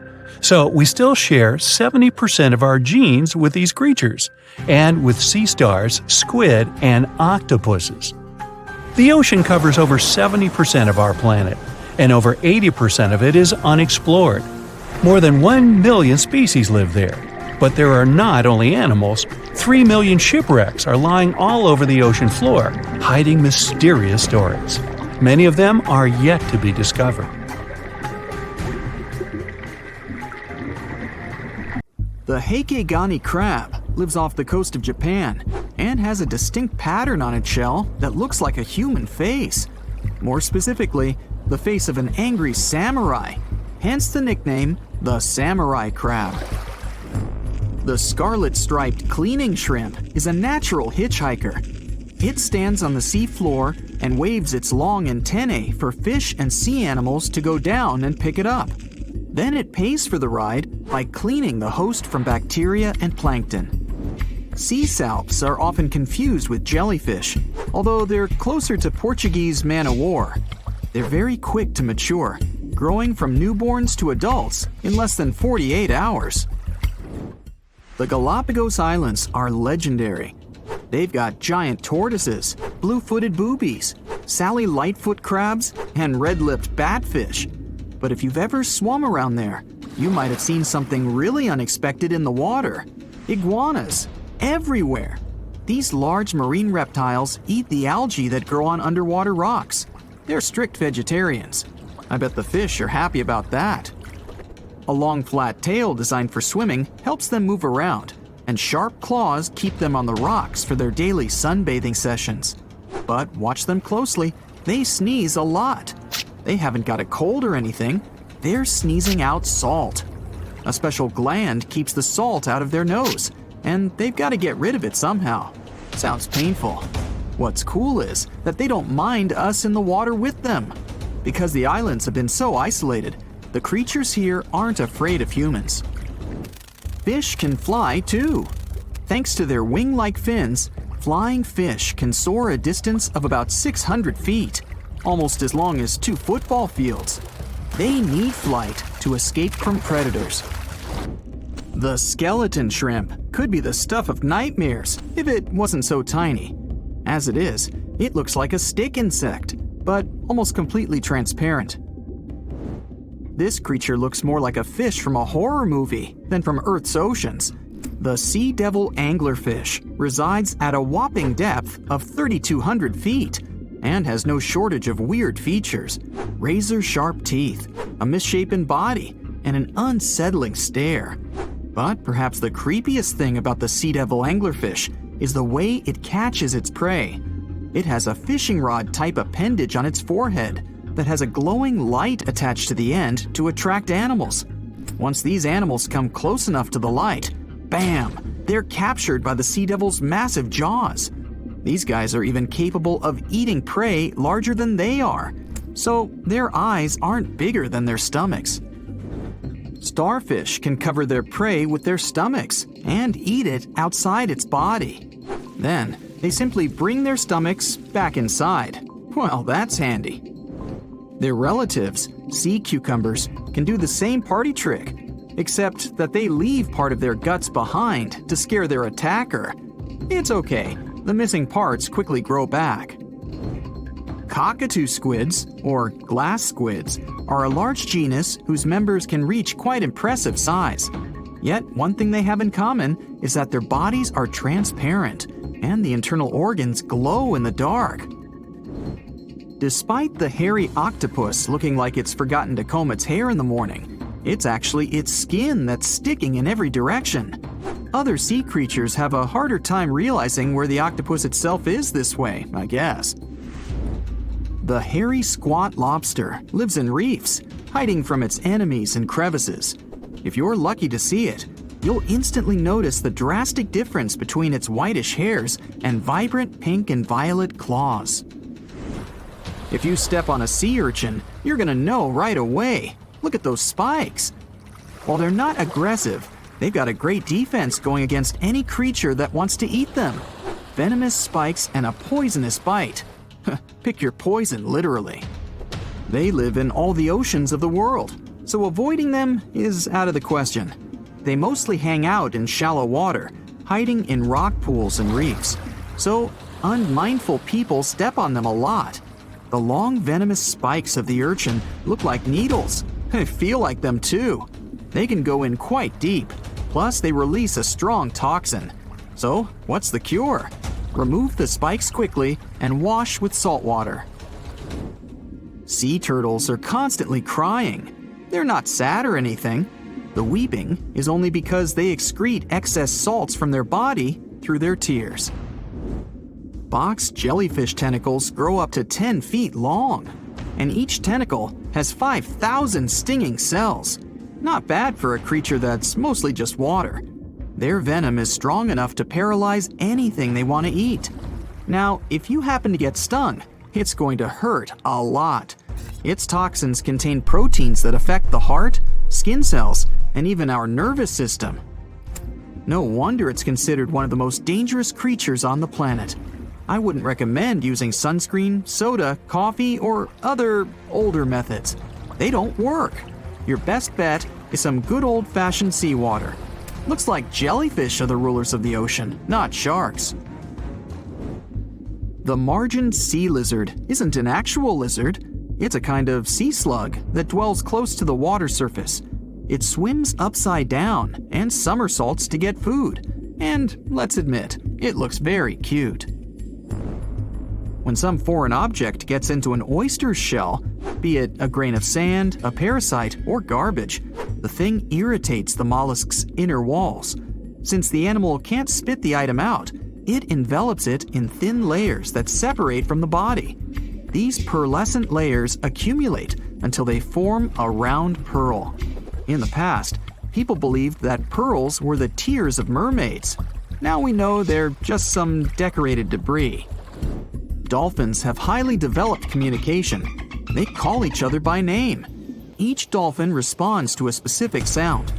Mostly they say, "Stop calling me Flipper." The orca is the largest of dolphin species, and they actually have different cultures. Two orcas from different social groups won't even understand each other's language. They're the only animal known to do this. I wonder if they developed any Google Translate for dolphins. The banded shrimp, or banded boxing shrimp, was really aptly named.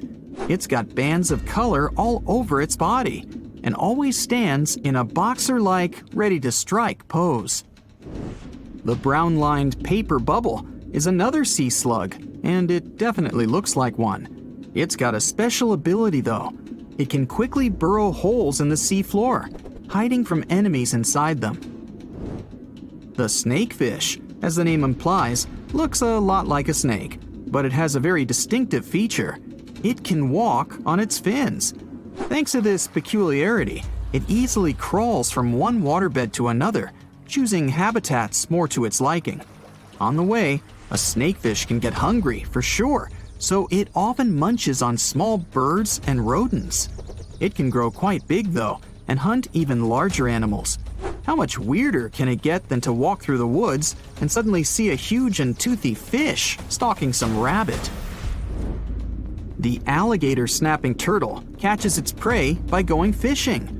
Its tongue looks like a worm, and the turtle waits with its mouth wide open at the bottom of a stream, lake, or pond until some unsuspecting fish takes the bait. Then, snap! The jaws come together faster than the blink of an eye, and dinner is served.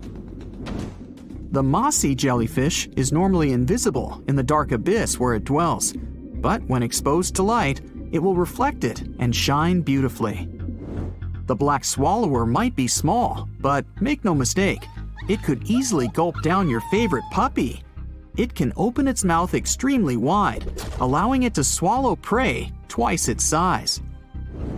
The African tigerfish will eat whatever it finds, and given its own size and that of its monstrous teeth, you can imagine it finds a lot of food. It mostly feeds on other fish, but when nutrition is scarce, it can jump out of the water and catch both insects and small birds right in the middle of the flight. It's not so big as to eat a human, of course, but the name should warn you. that it can easily take a bite out of your arm or leg. Your brain controls your arms and legs, but with an octopus, each arm is actually kind of independent, with its own special brain, held together by a bigger central brain, kind of like the conductor of an orchestra. The central brain sends higher-level signals to each arm, saying things like, "Move to the left, there's a crab behind the corner," or "Touch this silly human's foot, let's mess with him a little bit." No matter how smart their arms and legs might be, an octopus still needs to look after them all the time. Think you know what lurks in the depths of the ocean? While nearly 95% of our oceans haven't been explored yet, it's hard not to let your imagination run wild. But thanks to brave explorers, deep-sea cameras, and awesome archaeologists, we do know about some pretty incredible sea creatures living in our waters today, and millions of years ago. From the 9-foot spider crab to the 60-foot prehistoric Megalodon, these sea dwellers come in all shapes and sizes. But let's focus on sea creatures famous for their huge size. Can you guess which living species of whale is the largest? Well, it's not the orca, but that's a good guess.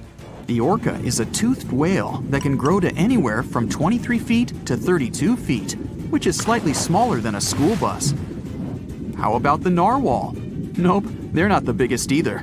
These unicorns of the sea live mainly in Arctic waters and only grow 13 feet to 20 feet in length, and that's including their 9-foot tusk. Tired of guessing? Okay, I give in. The largest whale that still exists today is the blue whale. At a jaw-dropping 82 feet to 105 feet, the blue whale is not only the biggest whale we know of, but is currently the largest animal to have ever lived on Earth. Seriously. These animals are bigger than a T-Rex, and even the prehistoric Megalodon. If you were to put a blue whale next to a school bus, it would look like it could swallow it. Think about that. According to National Geographic, a blue whale's tongue can weigh the same as an elephant. And their hearts can weigh as much as a car. That doesn't even sound possible. It's no wonder these giants need to eat about 4 tons of krill every day. While there aren't too many animals living today that can compete with the blue whale's epic proportions, there is an entirely different species that is a good contender, and it's not quite what you would expect. It's a jellyfish. No, I'm not talking about the little jellyfish that wash up on the shore and ruin a perfectly good day at the beach. I'm referring to the lion's mane jellyfish, the biggest jellyfish around. This invertebrate can grow up to 120 feet long. They also come in different gorgeous colors like red, purple, or even shades of orange. As if their length wasn't impressive, the lion's mane jellyfish boast a whopping 8 sets of 70 to 150 tentacles. That means they can have up to 1,200 in total. And here's the giant oceanic manta ray, the largest type of ray in the world. Their wingspan can be longer than a bus. These guys can reach 30 feet in length. They also have the biggest brain compared to body size among all fish. Unlike their stingray cousins, mantas don't have venomous tails.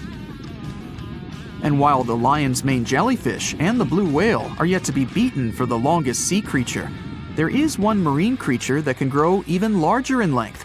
The Portuguese Physalia physalis, tentacles and all, can reach a length of 165 feet long, and that's according to mentalfloss.com.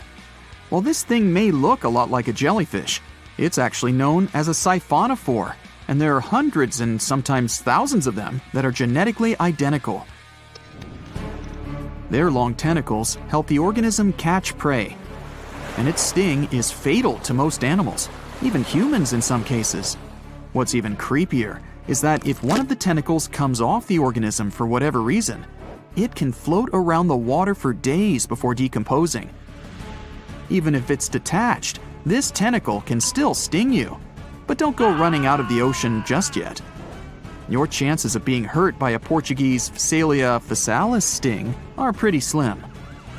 However, if you do get stung, the side effects aren't pretty, with welts, stomach cramps, an elevated heart rate, and an upset stomach.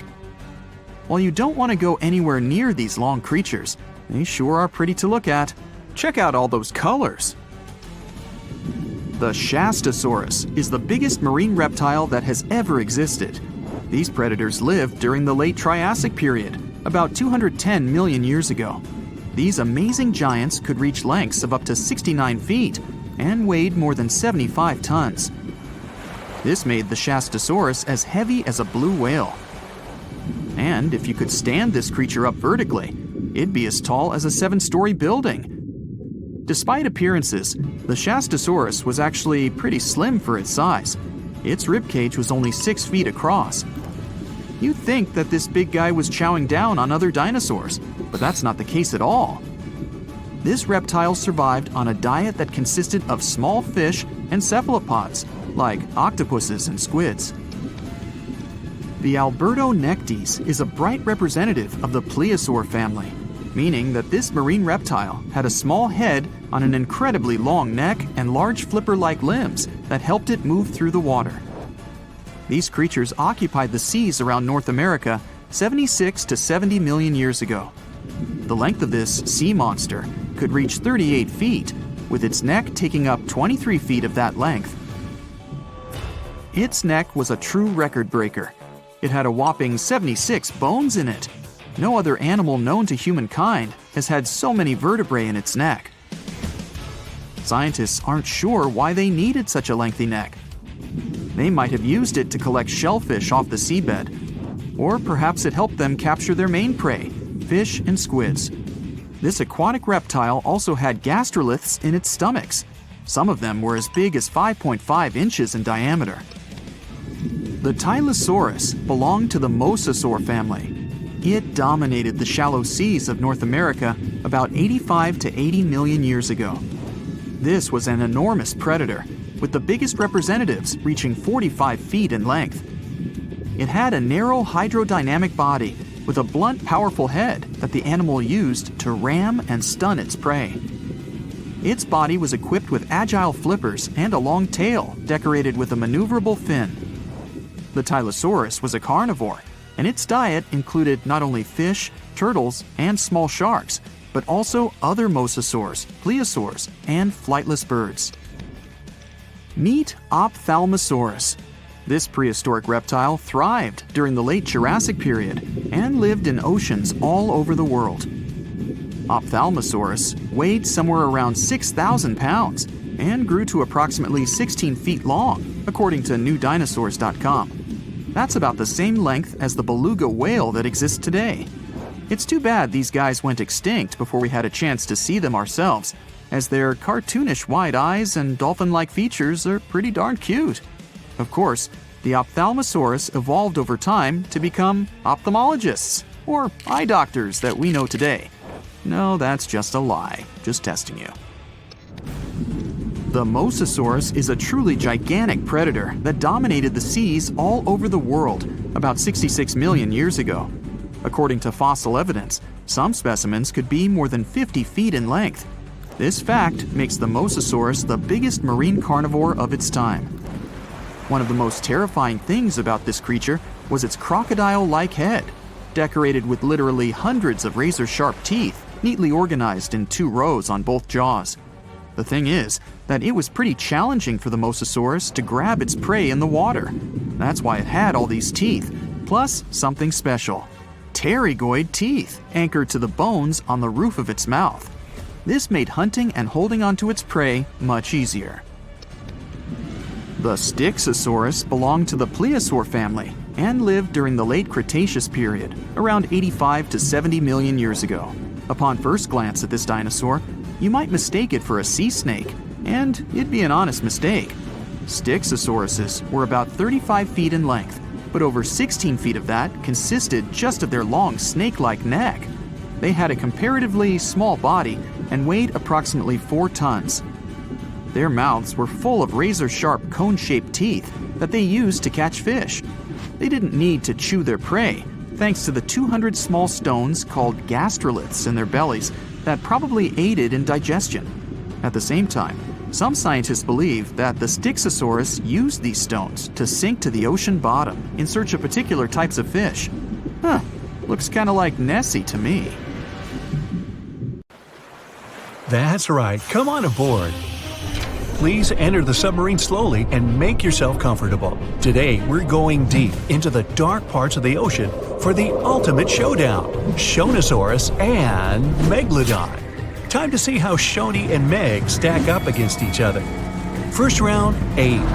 Look at Shoni, the largest marine reptile, coming out of nowhere. This marine reptile looks a bit tired since it traveled all night and got here all the way from the late Triassic period, about 215 million years ago. Back then, it was all dinosaurs, plus some crocodiles. Oh look, Meg got here on time too. She looks a bit more fresh and relaxed, probably because she's way younger than her contender. She started her dominance over the ocean 20 million years ago. Will she be able to stay on the throne after this duel? Meg went extinct about 2.5 million years ago, or at least we think she did. Only about 5% of the ocean has been explored, so spreading stories about an underwater giant shark is pretty easy. Who knows what's really hiding down there? Even though they're both extinct, dinosaurs like Shoni are way older. Meg's a baby compared to her. Sorry, Meg, 1 point goes to your older challenger. I bet Shoni's got some awesome stories to tell. Next round, length. Good old Meg. She's the largest shark that ever lived on our planet, around 60 feet long. There aren't any full fossils of her to get a really accurate measurement. Scientists that study modern sharks can guess her length by her epic tooth size. Shoni was a little bit shorter, around 50 feet. She kinda looks like a bigger, bonier version of a dolphin. Dolphins can grow up to 13 feet long. Even the biggest dolphin, the orca, looks tiny. It's only 30 feet long. 1 point goes to Meg for being huge. And we're tied up at 1 apiece. Round 3, teeth. Meg was one of the greatest threats in the ocean with teeth similar to those of a modern white shark. Scary, symmetrical, triangular, insanely sharp, and up to 7 inches long. Meg had around 276 teeth in 5 rows. That sounds super scary, but some modern sharks have over 300 teeth. But they're not all ready for action. Some are fully grown, some are still growing up. Sharks' teeth are not that strong, so they fall out a lot, which is not that big a deal like it is for humans. They produce new teeth all the time, so they can replace the ones that get worn down. Get this, Meg probably worked her way through about 40,000 teeth over her lifetime. Shoni, unfortunately, won't be able to defend herself with teeth in this duel, because she doesn't have any. Researchers believe that younger Shonis had teeth because they needed some help getting food and fending off rivals. When they got bigger and older, they didn't need them anymore. Sorry, Shoni, this round isn't even close. Meg takes the lead 2-1. Next round, who can eat more? Scientists believe Meg ate around 2,500 pounds of food every day. Her teeth tell us she didn't exactly love the salad bar. With a mouth almost 10 feet wide, Meg had the most powerful bite of all animals on our planet. That way, she didn't have to be too picky. She could munch on bigger ocean animals like whales, giant turtles, seals, or any other marine mammal that got, too close. No wonder she weighed about 140,000 pounds. Because of her lack of teeth, Shoni preferred animals with softer bodies, like smaller fish, squids, that sort of stuff. We don't really know how much she ate every day, but with an approximate weight of around 60,000 pounds, she's heavier than 2 sperm whales or 3 elephants, but still peanuts compared to the mighty Meg. Good for you, Shoni. Keep up the good work with all that soft food. But unfortunately, Meg's eating up the points in this competition, 3-1. You don't really want to mess with someone who can eat a whole whale for breakfast. Round 5, looks. Scientists have reconstructed Meg to look like a bigger, just a little more dangerous version of a white shark. They were so similar that lots of people thought the white shark was Meg's great-great-great-grandkid. But the truth is that they're not related at all. Meg was the last member of a completely different lineage of sharks. She had a shorter nose and a flatter jaw that almost looked like it got squished somehow. Like the blue shark, she had really long pectoral fins to support her size and weight. Shoni looks like a tubby, bit quirky, and way bigger version of a dolphin. She has 4 flippers and a longer skull. And what's interesting is that she doesn't have a dorsal or sail fin.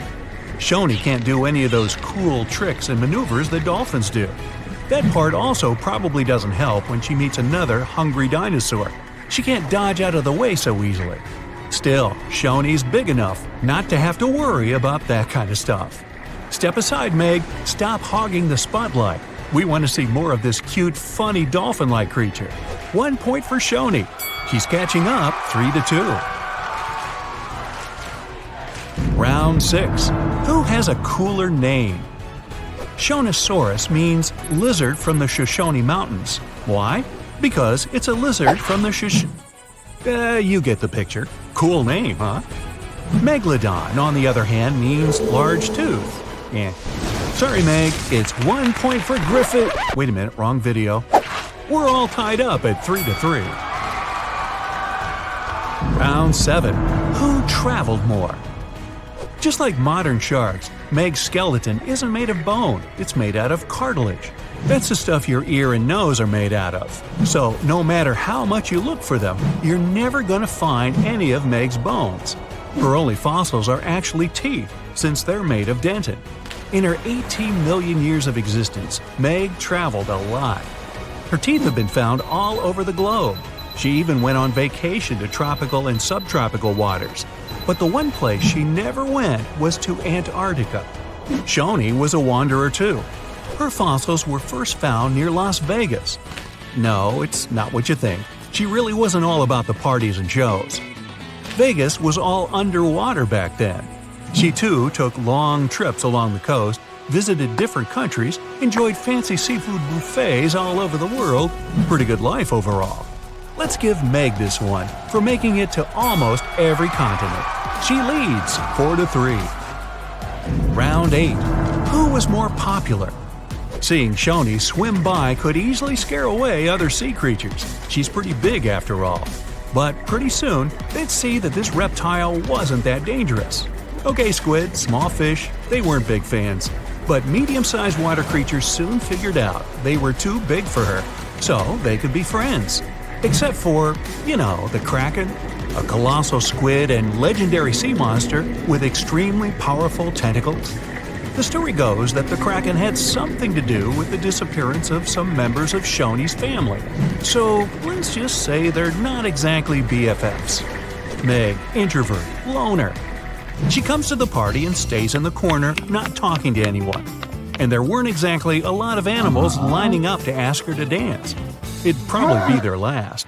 When you're that high up in the food chain, you're never going to be too popular.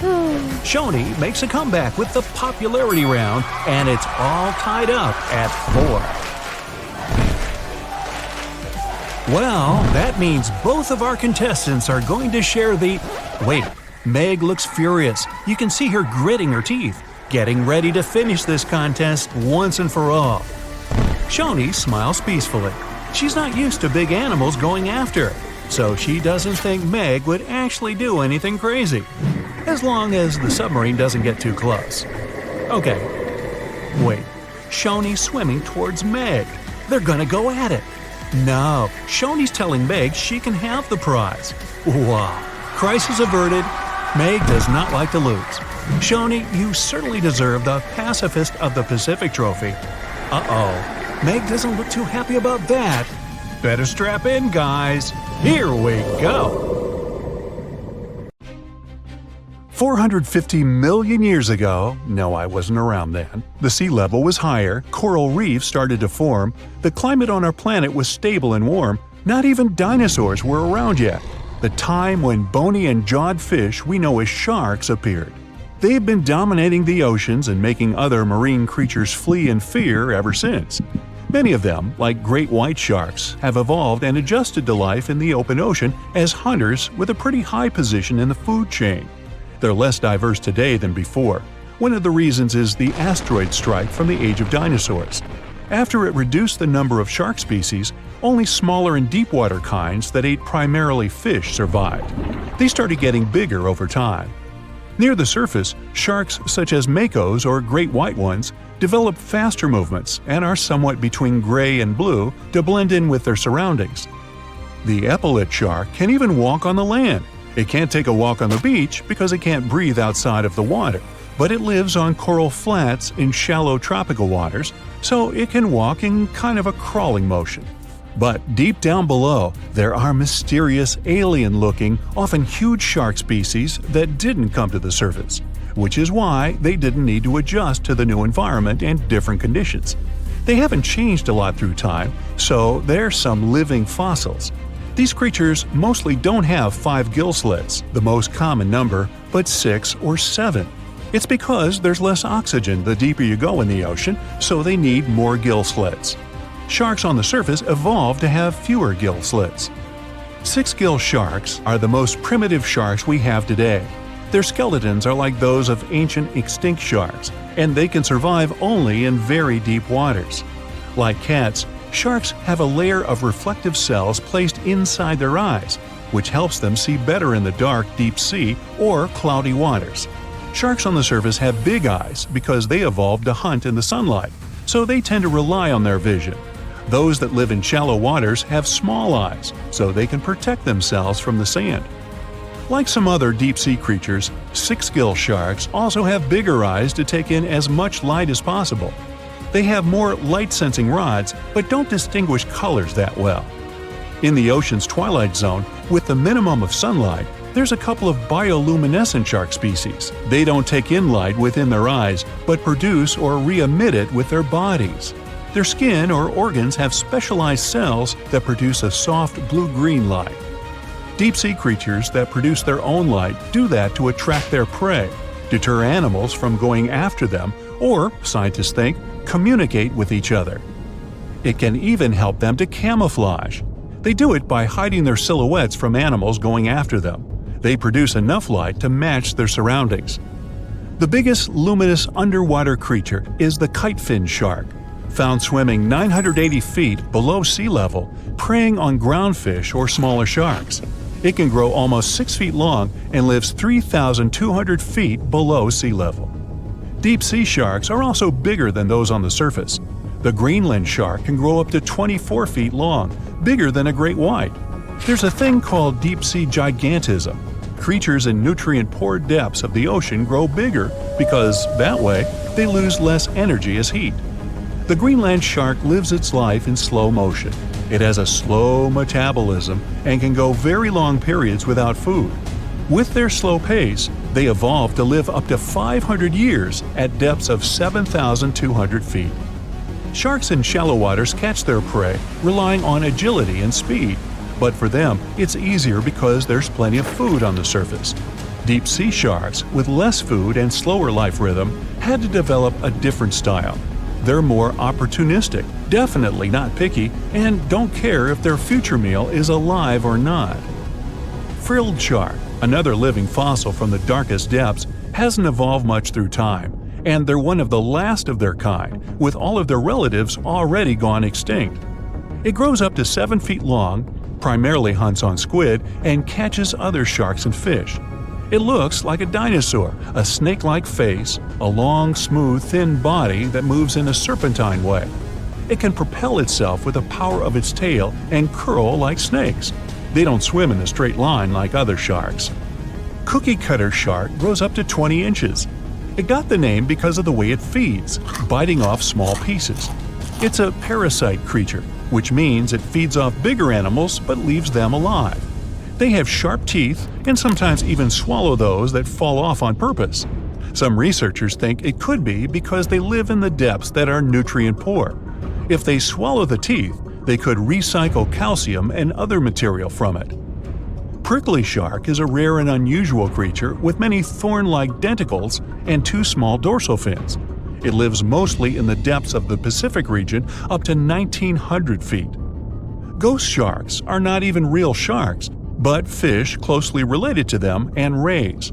They have big pectoral and pelvic fins, 2 dorsal fins, pretty big eyes, and unlike their cousins, have a single external gill opening. Ghost sharks have slender tails and can grow up to 80 inches, silver to blackish color. They sometimes live in rivers and coastal waters, but also in the depths of the ocean of 8,200 feet or even deeper. They are pretty weak swimmers, so they tend to feed on invertebrates and small fish. Goblin sharks. Swimming through the deep sea, this creepy shark with a flabby body suddenly sees a small innocent squid. It goes toward it, but the potential snack notices it and quickly starts moving to dart away. It seems like the plan could work at first, but then the shark suddenly thrusts the jaw of its mouth and catches the poor little squid in a second. After the meal is finished, the animal simply fits the jaw back into the mouth and goes away as if nothing happened. This is possible because it has a jaw connected to 3-inch-long flaps of skin, which is why it can unfold from the snout. It can grow up to 12 feet long with a weight of 460 pounds. Scientists think goblin sharks are mostly active in the morning and evening. The shark has a long, prominent snout and specific sensing organs on it. It uses them to sense electrical fields in the dark oceanic depths. Seven-gill shark is a big cow shark, brown to silver-gray on top, white underneath, black and white spots, with a thick body, a small dorsal fin, and a wide, blunt snout. It can grow up to 10 feet long, mostly lives in the depth of 1,870 feet, but you can also find it in deep channels and bays. It can be aggressive toward humans if provoked, so don't. Like most deep-sea creatures, it's an opportunistic hunter that's not quite picky but likes to go after dolphins, seals, porpoises, and other marine animals. Megamouth sharks mostly live in the depths of 15,000 feet and spend most of their time in the dark, like me. Scientists discovered it in 1976 because it went near the surface at night to feed on zooplankton. That's the only time these sharks go there. During the day, they return to their quiet, dark, and mysterious depths. They are filter feeders, which means they keep their mouths wide open while swimming, so they filter the planktons they like to eat. There are organs that produce light inside of their mouths, which attracts potential prey, such as pelagic crustaceans. These sharks live in the deep parts of the ocean, but you can rarely find them below almost 2 miles. Scientists think some other, stronger bony fishes outcompeted them. Deep parts of oceans became oxygenated around 70 million years ago, and sharks have been around way longer. But bony fishes adjusted and adapted efficient ways to use oxygen, while sharks were slow with adaptations, so they lost. Also, oceanic depths are way colder, which is challenging for fish and the rest of cold-blooded animals because the speed of their metabolism widely depends upon the external temperature. The sky suddenly turns orange. All you can see as you look up are millions of butterflies. You just got lucky to witness the spectacular natural show, the annual migration of monarch butterflies. Every fall, as the days get shorter and the temperatures go down in the northeastern US and Canada, these beautiful creatures leave their summer breeding grounds. They travel up to 3,000 miles to Mexico and never come back. Their perfect overwintering ground is high in the mountains. Millions of monarch butterflies are safe there in the canopy of OML fir trees. Once the winter is over, it's time for them to go back up north. They make a stopover around Texas to mate and lay eggs on milkweed plants. A few days later, these eggs turn into caterpillars that feed on the plant until they transform into grown-up butterflies. Now, it's their turn to continue the journey up north until they find a new breeding ground. This way, generations keep changing en route, and it may take up to 5 of them to get to the final destination back in Canada. It's a natural mystery how the butterflies traveling south live up to 8 months traveling with the air currents. The same species going back completes its life cycle in 5 to 7 weeks. Scientists still don't know why the monarchs migrate and how they find their way. It could be connected with the blooming of milkweed plants, their primary food source. They probably find their way around based on the position of the sun.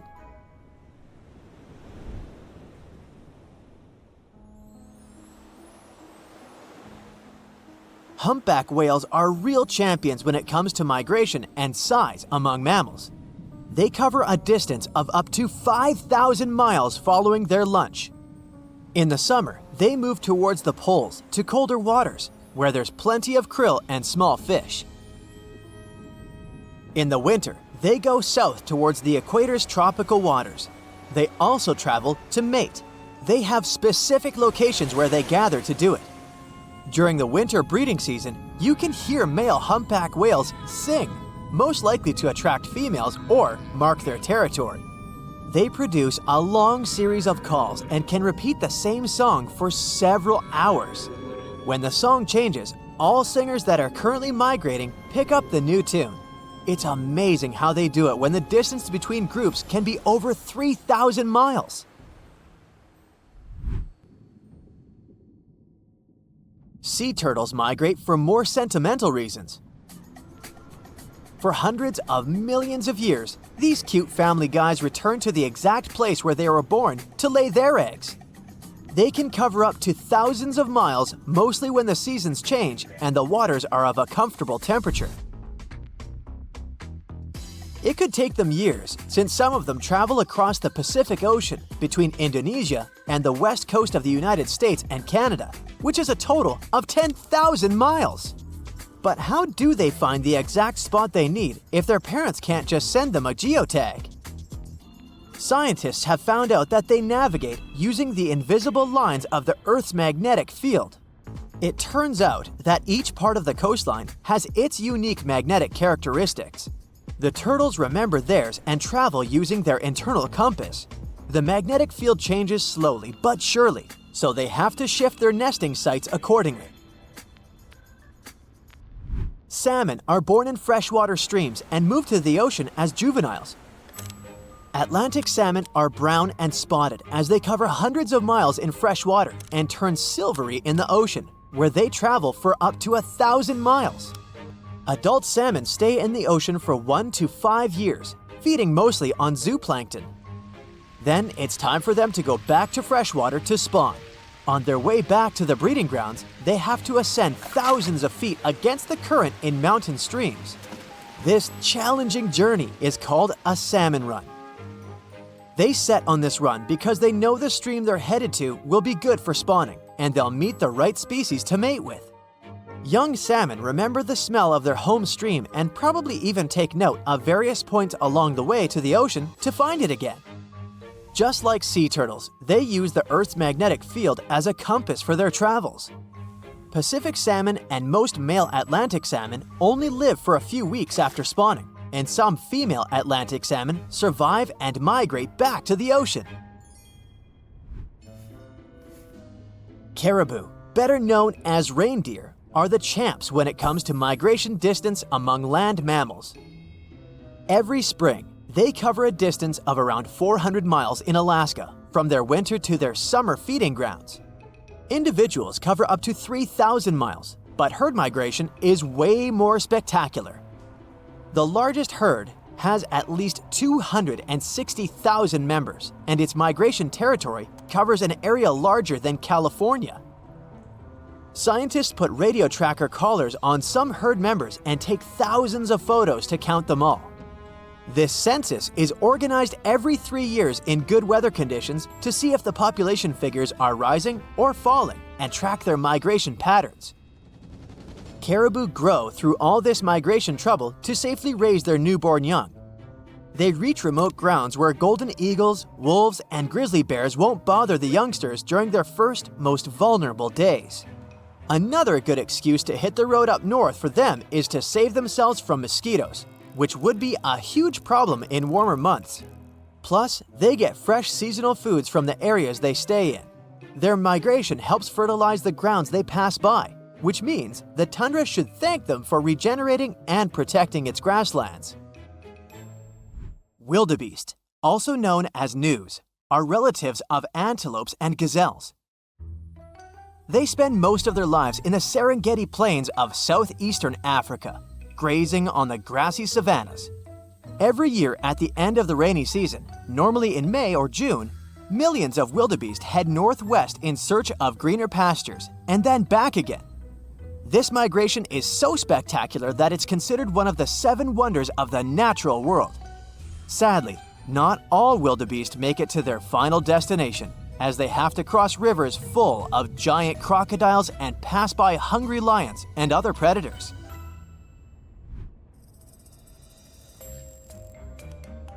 If you look at dragonflies' migration routes, you can call them real globetrotters. Scientists discovered one such route that spanned from India to the Maldives, Seychelles, Mozambique, Uganda, and back again for at least 8,700 miles. It's the longest insect migration we know of so far. It looks like they set on this epic journey when the temperature reaches a certain mark and the days start to grow longer. They seem to be following the rains as they start during the monsoon season in India and arrive for the rainy season in eastern and southern Africa.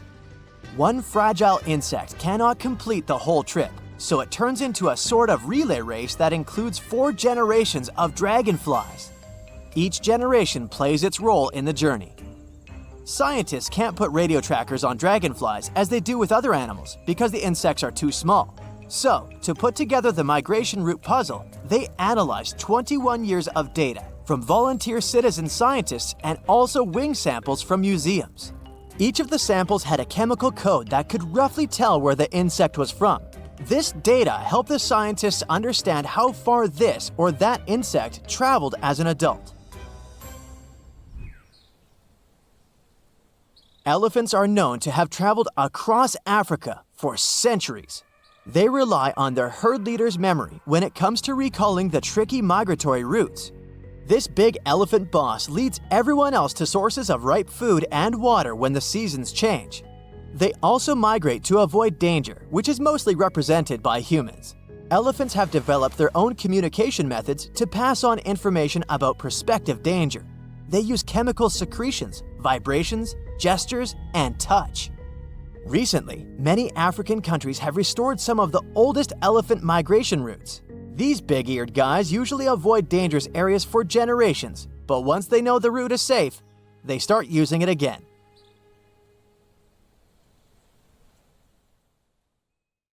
The Meg, aka Megalodon, roamed the oceans long after dinosaurs were wiped out by the Great Meteorite. It was one of the largest and most dangerous hunters that have ever lived on Earth, as well as the biggest shark. But then, about 3.6 million years ago, the last of its kind disappeared from our planet, leaving only huge teeth for modern archaeologists to keep finding. There are a few theories about why it could have happened, but scientists might have found the true reason. The Megalodon, which means big tooth, was the largest shark ever to exist. It reportedly lived around 20 to 3.6 million years ago and was truly enormous.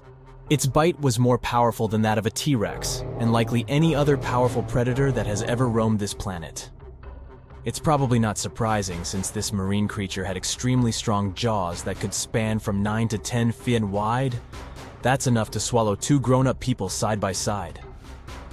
The jaws were also lined with 276 teeth, and they reached 7 inches in length. That's as long as a small hedgehog. Once these teeth got worn down, the shark got rid of them and grew new ones. Such large sedated teeth helped the Meg to eat meat easily. The shark itself could grow up to 59 feet long. That's twice the length of a London double-decker bus. The animal was also pretty heavy. While a fully grown T-Rex weighed about 8 tons, the weight of a large Megalodon could be more than 30 tons. With no competitors, the enormous shark was the real king of the oceans. It hunted other sharks, large fish, and even whales. Then why did such a magnificent creature disappear from the face of the Earth? The previous theories mentioned the great white shark. The Megalodon is usually described as some gigantic version of this marine animal.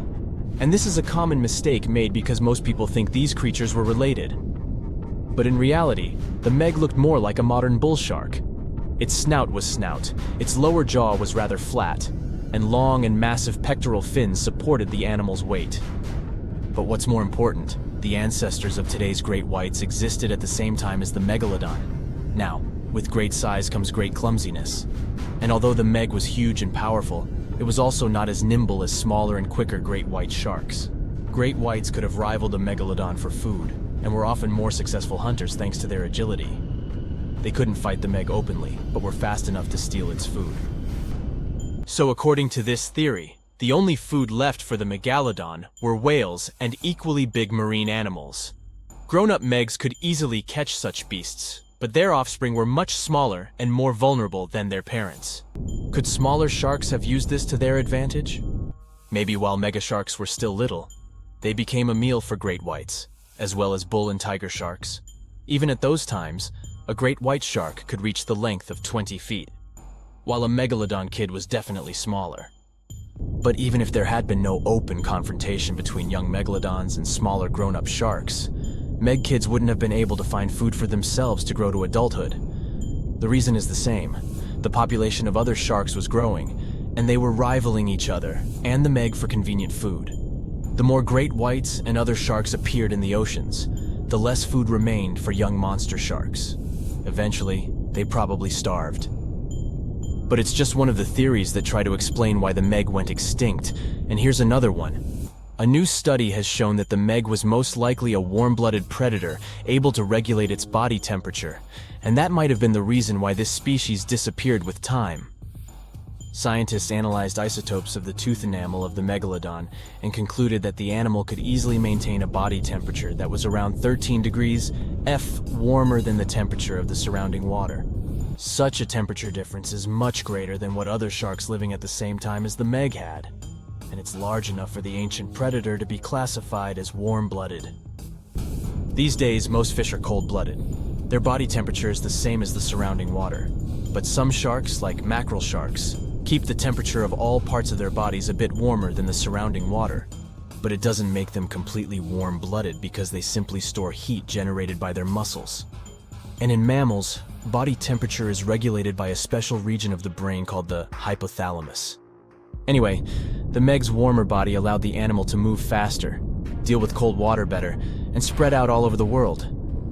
But eventually, it might have led to a disaster. The Megalodon lived during the Pliocene epoch, pronunciation. It began approximately 5.3 million years ago and finished 2.5 million years ago. During that period, global cooling occurred. It also caused the changes in sea level, which the Megalodon probably didn't survive. The main problem for the predator was to maintain an energy level allowing its body temperature to remain elevated. But to do it, the animal had to eat a lot, and I mean it. But it was a challenging task in a time of changing marine ecosystems, and while competing with newcomers, such as the great white shark. If this theory is true, then the amount of energy the Meg had to use to remain warm could have contributed to its extinction. This new information is very important to us. It shows that many marine predators in modern oceans might be experiencing the effects of ongoing climate change too. By the way, have you heard that there have been several cases when people were sure they had seen the Meg? Or at least some similar extremely large monsters. And these sightings happened relatively recently. For example, in July 1916, the New Jersey coast of the US was terrified by a series of shark attacks. They happened during an oppressive heat wave when hundreds of beachgoers tried to find shelter from the heat near the water. People described the culprit that had caused all that havoc as a giant shark, much bigger than any regular one. Since then, scientists have been debating which shark species was involved in those accidents. The most popular guesses have been the bull shark and the great white. A picture of a huge shark roaming the Pacific Ocean not far from Guadalupe Island appeared in 1999. The creature was nicknamed Deep Blue. It could be distinguished from others by a wavy pattern separating its gray back and white belly. But even though some people claimed it could be the infamous Megalodon, experts came to the conclusion it was a female white shark, the largest ever seen. The average length of a male white shark is 11 to 13 feet. Females are bigger, up to 15 or 16 feet, but Deep Blue reached more than 20 feet in length. No wonder people were confused. For the last time, Deep Blue was spotted in 2013 near the western coast of Mexico's Baja California. But look, there's another jumbo shark, and you can meet it in any part of the world. The largest specimens can reach 40 feet long and weigh about 5 or even 6 tons. Could it be, if not the Megalodon itself, but one of its relatives? Again, a wrong guess. That's the basking shark. This animal prefers subpolar seas, with temperatures not higher than 58 degrees F. Even though some of these animals do migrate to warmer places. Like whale sharks, basking sharks are harmless and don't attack snorkelers or divers. These creatures have loads of small teeth, but they don't use them when feeding. Instead, they swim with their huge mouths open and swallow plankton. A grown-up basking shark can filter nearly 2,000 tons of water per hour.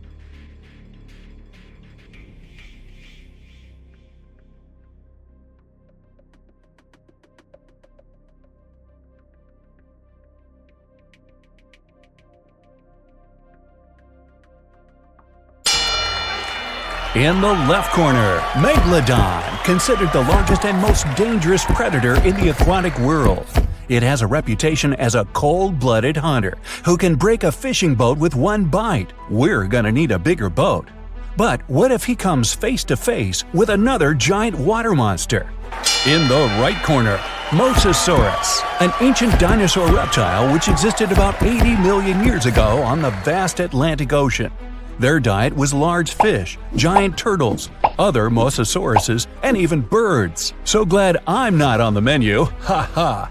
But to find out if this reptile can defeat the most massive shark that ever existed, we'll compare these monsters in several categories.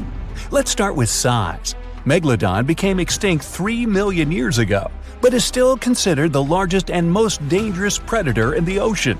We can only guess at the real size of Megalodon. The only remains found of this giant shark are teeth and vertebrae. Kinda sounds like my grandma. She used to leave her teeth everywhere. But with the help of calculations and computer modeling, scientists have concluded that Megalodon's length could be about 50 feet. It's like a New York City subway car, except it won't try to eat you. Now let's have a look at the right corner. The size of the Mosasaurus also remains a subject of discussion, but it's believed that the average length of this monster was about 36 feet. That's the size of a school bus. But in 2016, scientists found the largest Mosasaurus ever. Its length was 59 feet. Compare this to the tallest person ever, 8 feet. Mosasaurus was 7 times larger. Hey, nice job on the quick math. The first win goes to the Mosasaurus. 1-0 in favor of the ancient reptile. The next category is weight. Let's start with the fighter in the left corner. The most enormous individuals of the Megalodon species had an incredible weight from 27 to 59 tons. This is more than the weight of an empty Boeing 737, without the snacks and beverages. Although the Mosasaurus is longer, its weight isn't that much because of its body shape. Adult species could reach 14 tons, which is half the weight of a Megalodon. For comparison, an adult blue whale can weigh up to 100 tons or even more. But whales are not the peak predators like Megalodon and Mosasaurus. In this category, Megalodon wins and gets its first point. It's now 1-1. Let's move on to the next category, speed and agility. Megalodon wasn't the fastest fish on Earth. He could reach a speed of about 11 miles per hour. For example, the quickest sea creature is the sailfish. It can swim 68 miles per hour. But this didn't prevent Megalodon from becoming the top predator in the aquatic world. The average person only swims at a speed of 2 miles per hour. But the Achilles heel of Megalodon is agility and maneuverability. In fact, Meg is a 50-ton truck, so he can't turn and change direction quickly. If he's going to attack, he has only one chance to hit, because if he has to go for a second lap, his prey will have the opportunity to scoot. The exact speed with which Mosasaurus could swim is unknown, but scientists think he borrowed his swimming style from the eel. He would push off with his tail and steer with small side fins. This provided him with incredible maneuverability. In theory, this could help him jump out of the water, just like a scene from Jurassic World. But to know the exact speed with which Mosasaurus could swim, we need to find more remains of this ancient reptile. Right now, the point in the speed and maneuverability category goes to Megalodon. 2-1 in favor of the biggest shark of all time. Our next category is fighting instruments. First, we'll look at Megalodon's arsenal, his giant teeth. They were extremely sharp because of their triangular shape, and they reach 7 inches long. Megalodon's teeth are considered to be the largest that ever existed, and it had 250 of them. They were placed in 5 rows and could easily penetrate the thick skin of whales and other ancient creatures. In addition, the jaw itself was incredible. It was 6.5 feet wide. The average person could easily fit in there standing at full height. Boy, wouldn't that fall into the stupid selfie category. The muscle strength combined with the giant maw gave Megalodon one of the strongest bites on our planet. The primary tool of the mosasaurus is the jaw. Its jaw held 40 to 50 sharp and massive teeth. They were conical in shape to penetrate even the thickest skin, like a knife through butter. And the jaw itself was similar to a snake's. So Mosasaurus was able to swallow colossal prey without even chewing.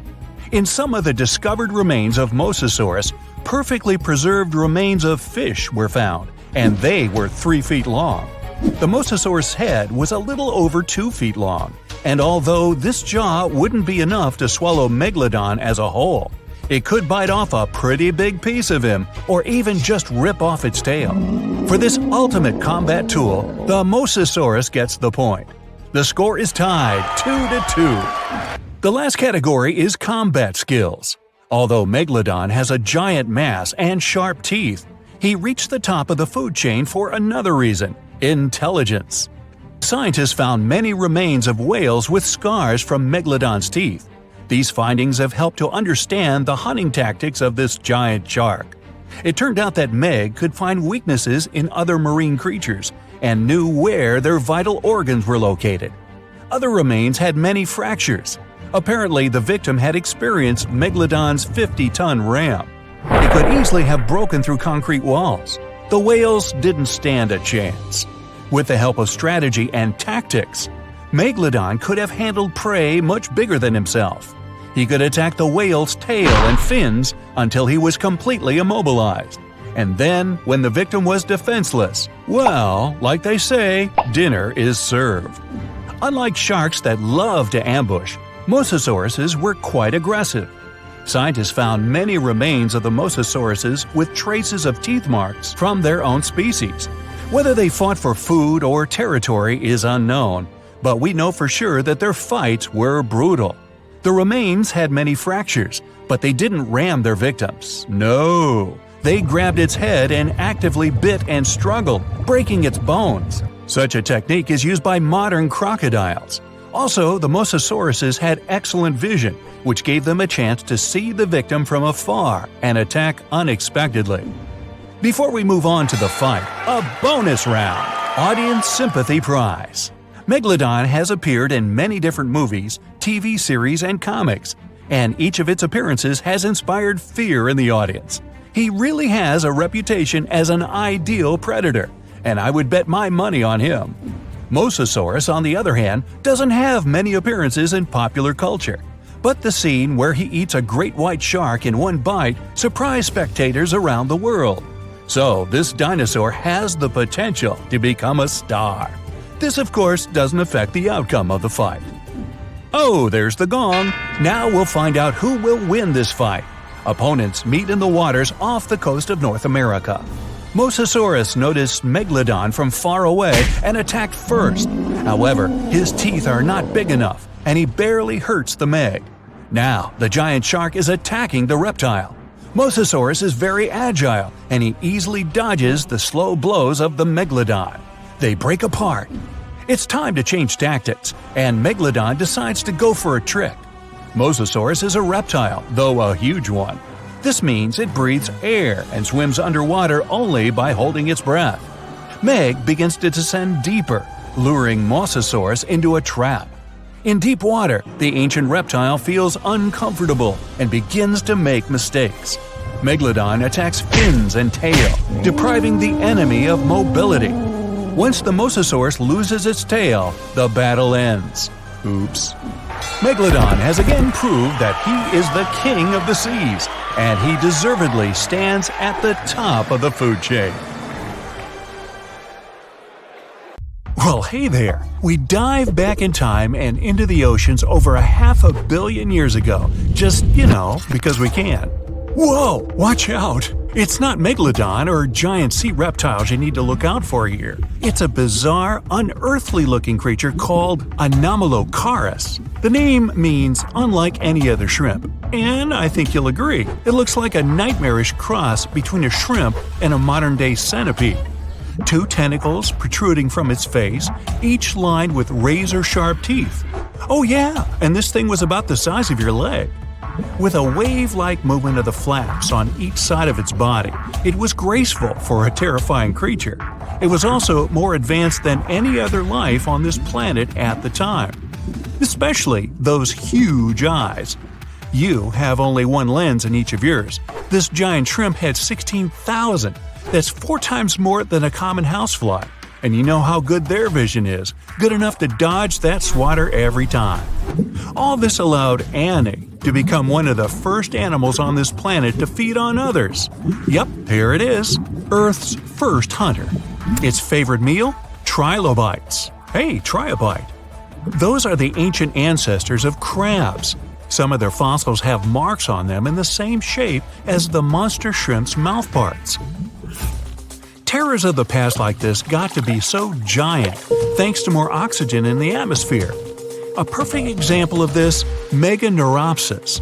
Imagine a dragonfly. Now make it as big as a cat, and with a wingspan longer than your arm. Megan, the monster-sized dragonfly, could easily grab other insects or even small animals, and she ruled the air with quick movements. Back then, there were still no large birds or other airborne enemies for this behemoth bug, so it was safe and free to grow as large as this planet would allow. Piranhas of the past were also jumbo-sized. Mega piranha was about 3 times the size of the river terrors we have today. Its bite force was about the same as a tiger's, and those striped kitties bite down 2 times harder than lions.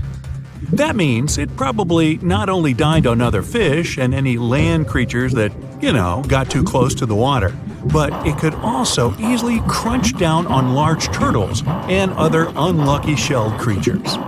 And fun fact, modern-day piranhas bark like dogs when they're about to enter a confrontation. It actually sounds more like a frog's ribbit. But makes you wonder, what did this mega-sized ancient cousin sound like? A bear roaring? How about giant sea scorpions the size of your bed? Go back about 460 million years, and you'd see them swimming under you. And watch out for that tail. Scientists still don't know if these creatures could use it to inject venom like your standard land scorpion, but something tells me I wouldn't want that thing anywhere near me. Then there's this guy, Therizinosaurus. Terry looks sort of like a goose with long arms. Oh, and did I mention this goose dino is about 2 stories tall and longer than a bus? Yow! Its arms make the T-Rexes look even more bite-sized, each 8 feet long, almost triple the length of T-Rexes. And on the end, razor-sharp claws the size of your whole arm. Now, don't worry about those lengthy claws too much, though. Terry probably used them to cut through giant termite nests. So, this huge reptilian goose was more interested in eating bugs and plants. Another mega monster for you, Megatherium. The giant ground sloth could look a giraffe straight in the eye and weighed as much as a hippo. It moved mainly on its hind legs and used its massive tail as support. He had huge paws with colossal knife-sized claws. The sloth could use them to defend itself from enemies and to bend tree branches in search of food. But the biggest danger to the giant ground sloth wasn't dinosaurs or saber-toothed tigers. It was our own species. Yep, humans showed up just in time to meet this fellow and to, eat him up. Titanoboa was a terrifying 50-foot snake, as long as the great Megalodon itself. It was also more than 2 times heavier than the heavyweight champion among snakes today, the green anaconda. Crocodiles were a regular on this serpent's menu. Titanoboa could swim 3 times faster than the fastest Olympic swimmer our species has ever seen. It was quicker and more dangerous in the water than outside it. And don't forget the boa part of its name. This massive snake wasn't venomous. Instead, it liked to squeeze. Remember that giant shrimp from earlier? Well, Opabenia looks like its teeny-tiny finger-sized cousin. And instead of 2 toothy tentacles, this thing had a vacuum hose coming out of its face. On the end of that trunk, what looks like a single crab claw. Add 5 eyes and a mouth under its head, and you've got a recipe for something not of this planet. Only it is. This creature used its trunk like an elephant does. Its claw grabbed food from the bottom of the ocean and brought it up to its mouth. This thing is so weird-looking that apparently when the scientists who discovered it presented his findings to an audience, they all laughed as if he were joking. Now, a real-life monster, the Tully monster. From a distance, it looks a bit like Nessie, that long neck and teeth-lined jaws. But get closer, and you'll see it's more like a long nose with a mouth attached at the end, like a mosquito. Its eyes are further back, sticking out of tubes all snail-like. Tully was an ancient mollusk, about the size of your forearm. It probably dined on jellyfish and shrimp 300 million years ago. Thylacus smilus will put a smile on your face as long as you don't get too close. No, it's not a relative of the saber-toothed tiger. It was a marsupial, making it more related to a kangaroo than anything. And if you compare them to body size, its fangs were actually longer than a saber-toothed tiger's. And they grew continuously. As for that beard on its chin, that's actually all chin. The lower jawbone grew down to a point under the mouth. Those fangs were rooted to the skull, going way back to its eyes. When the mouth was closed, that bony beard protected the long, sharp teeth from breakage. Staganapolis, not to be confused with Minneapolis, might look like a big crocodile with a squished-in snout, but it was mostly harmless. Its small head and very few teeth meant the reptile didn't have much to work with when protecting itself. That's what all those armored scales were for, and no need for huge fangs or long rows of razor-sharp teeth when you're a plant eater. That beak-like tip on its nose allowed the stag to dig up plants. So, really, this reptile was more like a 10-foot scaly pig than a croc. Basilosaurus was a type of ancient whale that lived on our planet about 45 million years ago. Not quite as long as a blue whale, but this guy was still big enough to munch down on other whales and even sharks. Some people believe these monsters could still exist today. Eyewitnesses claim to have seen a giant sea dragon, and Basilosaurus fits the description. Plus, 90% of our oceans are unexplored. There's plenty of space to hide a sea monster.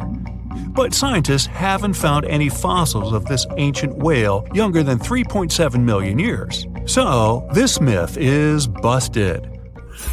Stegosaurus is one of the most recognizable dinosaurs that ever lived. It can easily be distinguished by those huge spikes on its tail and the bony plates on its back. It was twice as long as a giraffe and nearly 5 times heavier. But compared to its body size, it had the world's smallest brain. It was no larger than a dog's. Pelagornis had the largest wingspan of any bird ever discovered. It was twice the size of the largest bird today, the wandering albatross. Such huge wings made it hard for the bird to take off. It could only do so by jumping off cliffs. And when it finally spread its wings, this giant could only go about 40 miles per hour. The fastest bird today can reach speeds 5 times that. Wow, look at this cute little cookie cutter. At first glance, it looks like an oversized anchovy, but in reality, it's an undersized shark. This shark never grows bigger than 18 to 20 inches, but it doesn't make it less dangerous than its peers. They got their sweet cookie name because they have a unique feeding strategy. They bite off small chunks from much larger animals and get away with it. These little guys live deep down in the water column, making them quite mysterious and hard to study. We don't know exactly where they hang out, but they've been spotted all over the world, especially in tropical and temperate areas. The cookie cutter shark is a total parasite. It feeds off larger animals while keeping them alive. It uses its sharp upper teeth to latch onto the skin of bigger sharks, fish, or even marine mammals. Then, with its strong lower teeth, it scoops out a mouth-sized chunk of flesh or blubber. Ow! So watch out, because even big predators like bluefin tuna, great white sharks, and spinner dolphins can end up with scars from these little sharks. Now, there's one crazy story about a cookie cutter shark biting a person. Picture this. a long-distance athlete swimming between islands in Hawaii at night, surrounded by boats with bright lights attracting prey. Yep, that swimmer got a nasty bite on the calf, leaving a gnarly scar, but luckily no permanent damage. Lesson learned: don't mess with cookie-cutter sharks during their feeding frenzy. To hunt like this, they have a well-equipped mouth. The mouth itself is like a short line that goes across, surrounded by these big fleshy lips that can suck stuff up. It's got a bunch of tooth rows in its jaws, like 30 to 37 in the top and 25 to 31 in the bottom, and they increase as it gets bigger. The upper teeth are small and narrow, standing up straight with a single smooth pointy bit. The lower teeth, on the other hand, are way bigger and wider, almost like knives, and they interlock to make a saw-like cutting edge. Just like any other shark, cookie cutters lose their teeth throughout their lives. But here's where they're different: they swallow their lost teeth.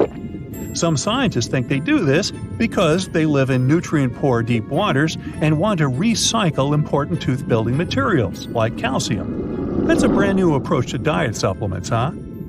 Since they feed closer to the surface at night and deeper during the day, they're almost always in the dark.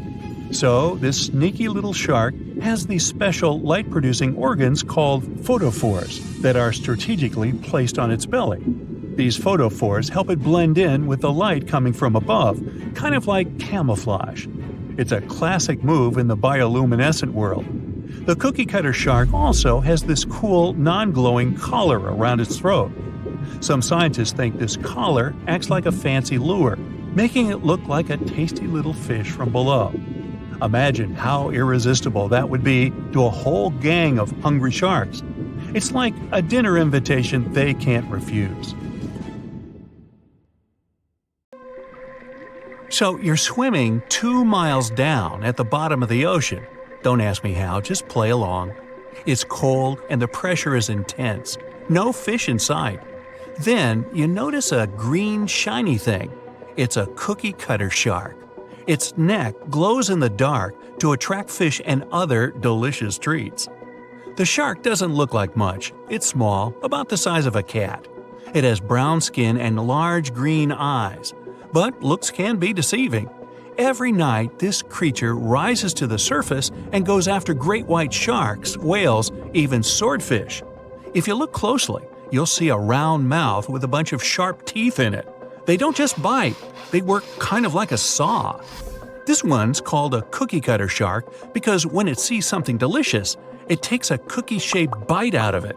These sharks have even been known to disable submarines. Wonder what flavor they are. Our next shark is about the length of a car. Only about 100 of these sharks have ever been seen, but if you met one, you'd never forget it.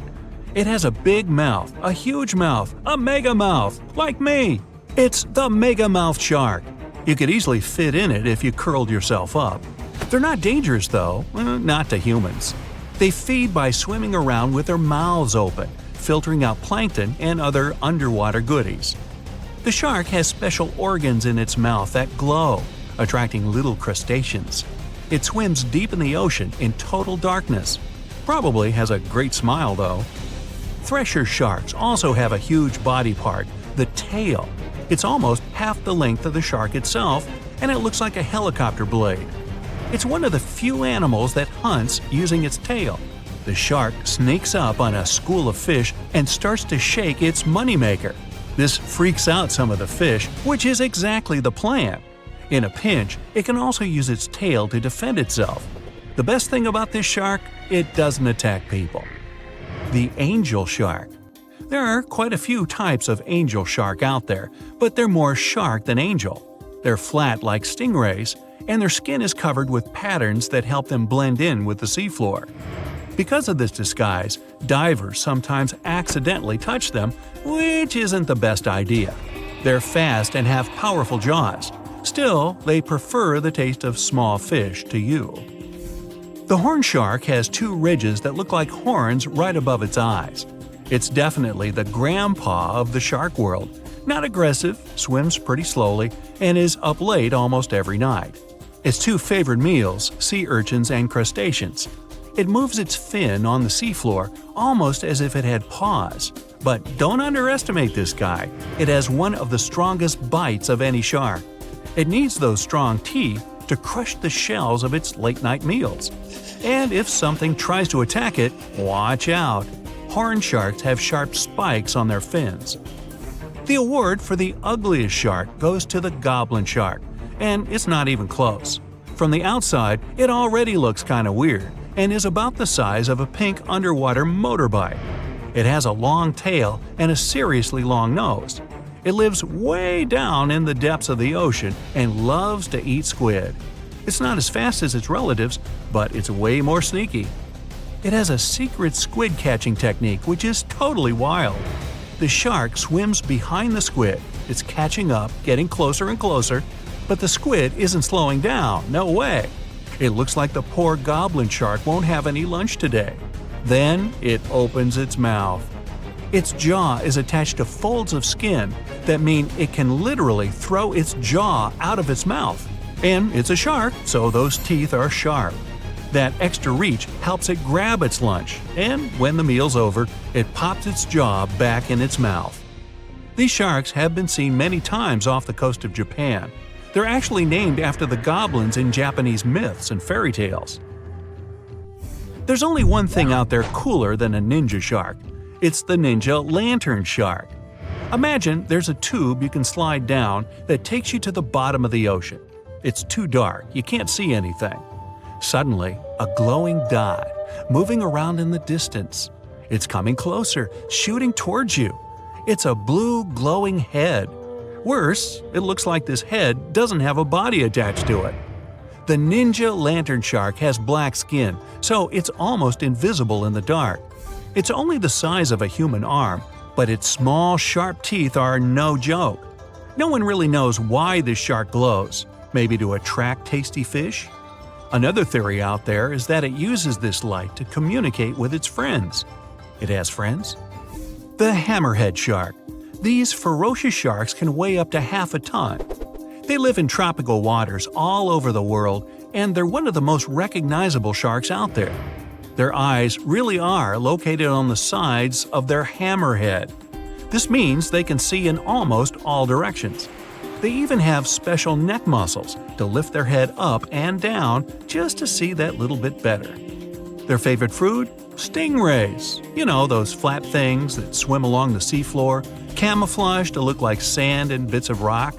Stingrays get by blending in with their surroundings.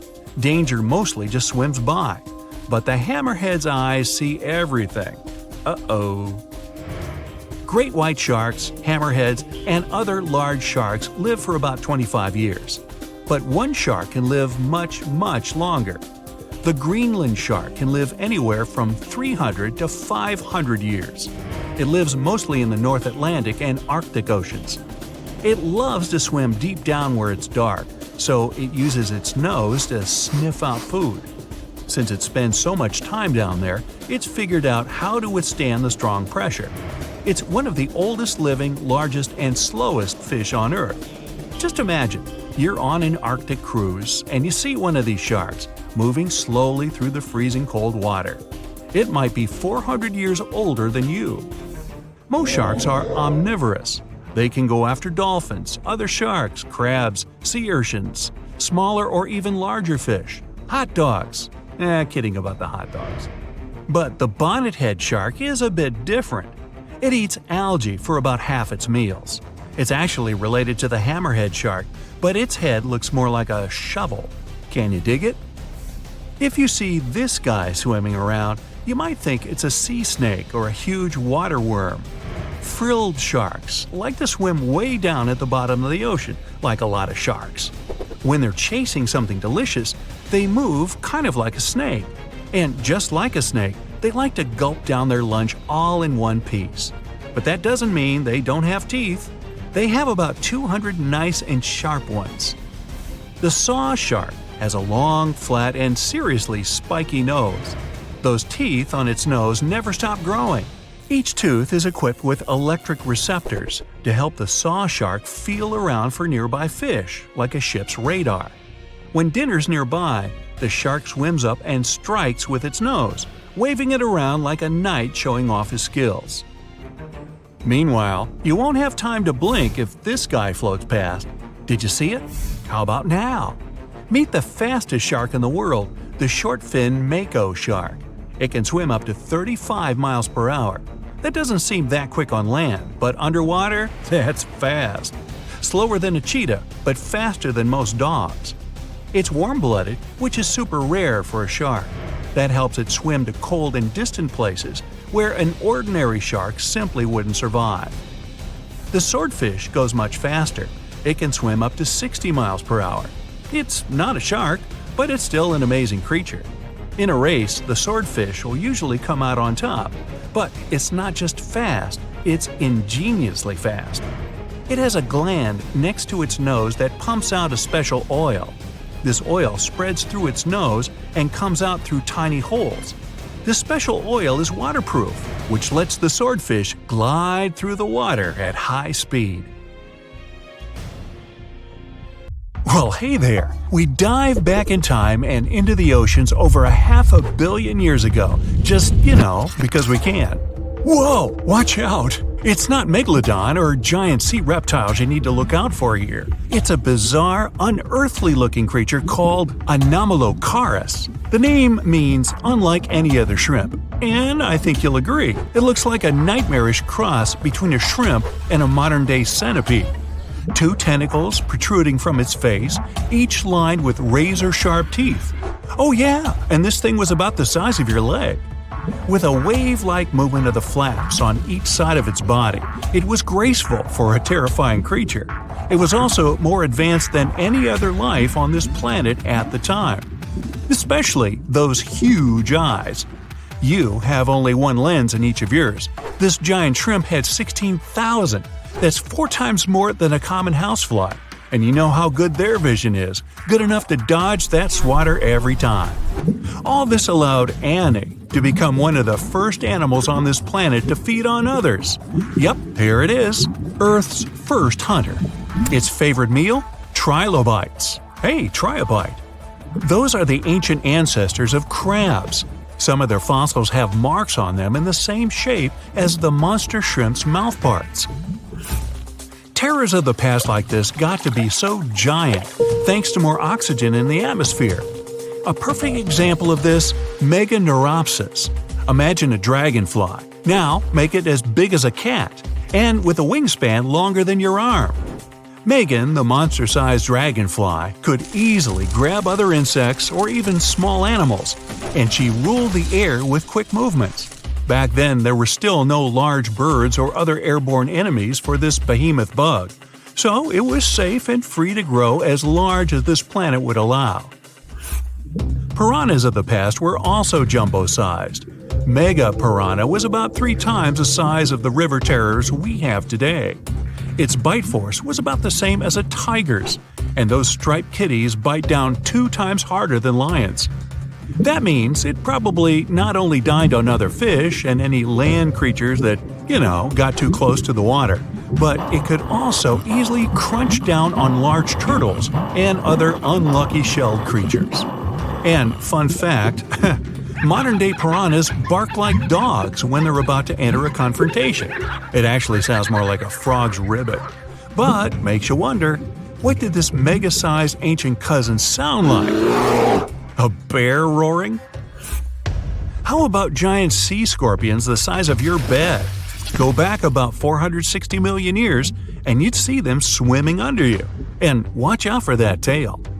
Scientists still don't know if these creatures could use it to inject venom like your standard land scorpion, but something tells me I wouldn't want that thing anywhere near me. Then there's this guy, Therizinosaurus. Terry looks sort of like a goose with long arms. Oh, and did I mention this goose dino is about 2 stories tall and longer than a bus? Yow! Its arms make the T-Rexes look even more bite-sized, each 8 feet long, almost triple the length of T-Rexes. And on the end, razor-sharp claws the size of your whole arm. Now, don't worry about those lengthy claws too much, though. Terry probably used them to cut through giant termite nests. So, this huge reptilian goose was more interested in eating bugs and plants. Another mega monster for you, Megatherium. The giant ground sloth could look a giraffe straight in the eye and weighed as much as a hippo. It moved mainly on its hind legs and used its massive tail as support. He had huge paws with colossal knife-sized claws. The sloth could use them to defend itself from enemies and to bend tree branches in search of food.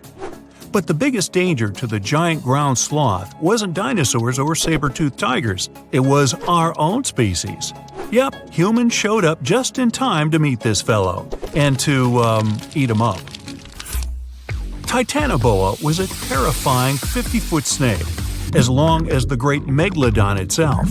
It was also more than 2 times heavier than the heavyweight champion among snakes today, the green anaconda. Crocodiles were a regular on this serpent's menu. Titanoboa could swim 3 times faster than the fastest Olympic swimmer our species has ever seen. It was quicker and more dangerous in the water than outside it. And don't forget the boa part of its name. This massive snake wasn't venomous. Instead, it liked to squeeze. Remember that giant shrimp from earlier? Well, Opabenia looks like its teeny-tiny finger-sized cousin. And instead of 2 toothy tentacles, this thing had a vacuum hose coming out of its face. On the end of that trunk, what looks like a single crab claw. Add 5 eyes and a mouth under its head, and you've got a recipe for something not of this planet. Only it is. This creature used its trunk like an elephant does. Its claw grabbed food from the bottom of the ocean and brought it up to its mouth.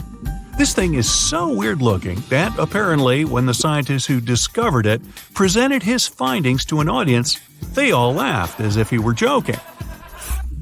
Now, a real-life monster, the Tully monster. From a distance, it looks a bit like Nessie, that long neck and teeth-lined jaws. But get closer, and you'll see it's more like a long nose with a mouth attached at the end, like a mosquito. Its eyes are further back, sticking out of tubes all snail-like. Tully was an ancient mollusk, about the size of your forearm. It probably dined on jellyfish and shrimp 300 million years ago. Thylacus smilus will put a smile on your face as long as you don't get too close. No, it's not a relative of the saber-toothed tiger. It was a marsupial, making it more related to a kangaroo than anything. And if you compare them to body size, its fangs were actually longer than a saber-toothed tiger's. And they grew continuously. As for that beard on its chin, that's actually all chin. The lower jawbone grew down to a point under the mouth. Those fangs were rooted to the skull, going way back to its eyes. When the mouth was closed, that bony beard protected the long, sharp teeth from breakage. Staganapolis, not to be confused with Minneapolis, might look like a big crocodile with a squished-in snout, but it was mostly harmless. Its small head and very few teeth meant the reptile didn't have much to work with when protecting itself. That's what all those armored scales were for, and no need for huge fangs or long rows of razor-sharp teeth when you're a plant eater. That beak-like tip on its nose allowed the stag to dig up plants. So, really, this reptile was more like a 10-foot scaly pig than a croc. Basilosaurus was a type of ancient whale that lived on our planet about 45 million years ago. Not quite as long as a blue whale, but this guy was still big enough to munch down on other whales and even sharks. Some people believe these monsters could still exist today. Eyewitnesses claim to have seen a giant sea dragon, and Basilosaurus fits the description. Plus, 90% of our oceans are unexplored. There's plenty of space to hide a sea monster. But scientists haven't found any fossils of this ancient whale younger than 3.7 million years. So, this myth is busted. Stegosaurus is one of the most recognizable dinosaurs that ever lived. It can easily be distinguished by those huge spikes on its tail and the bony plates on its back. It was twice as long as a giraffe and nearly 5 times heavier. But compared to its body size, it had the world's smallest brain. It was no larger than a dog's. Pelagornis had the largest wingspan of any bird ever discovered. It was twice the size of the largest bird today, the wandering albatross. Such huge wings made it hard for the bird to take off. It could only do so by jumping off cliffs. And when it finally spread its wings, this giant could only go about 40 miles per hour. The fastest bird today can reach speeds 5 times that.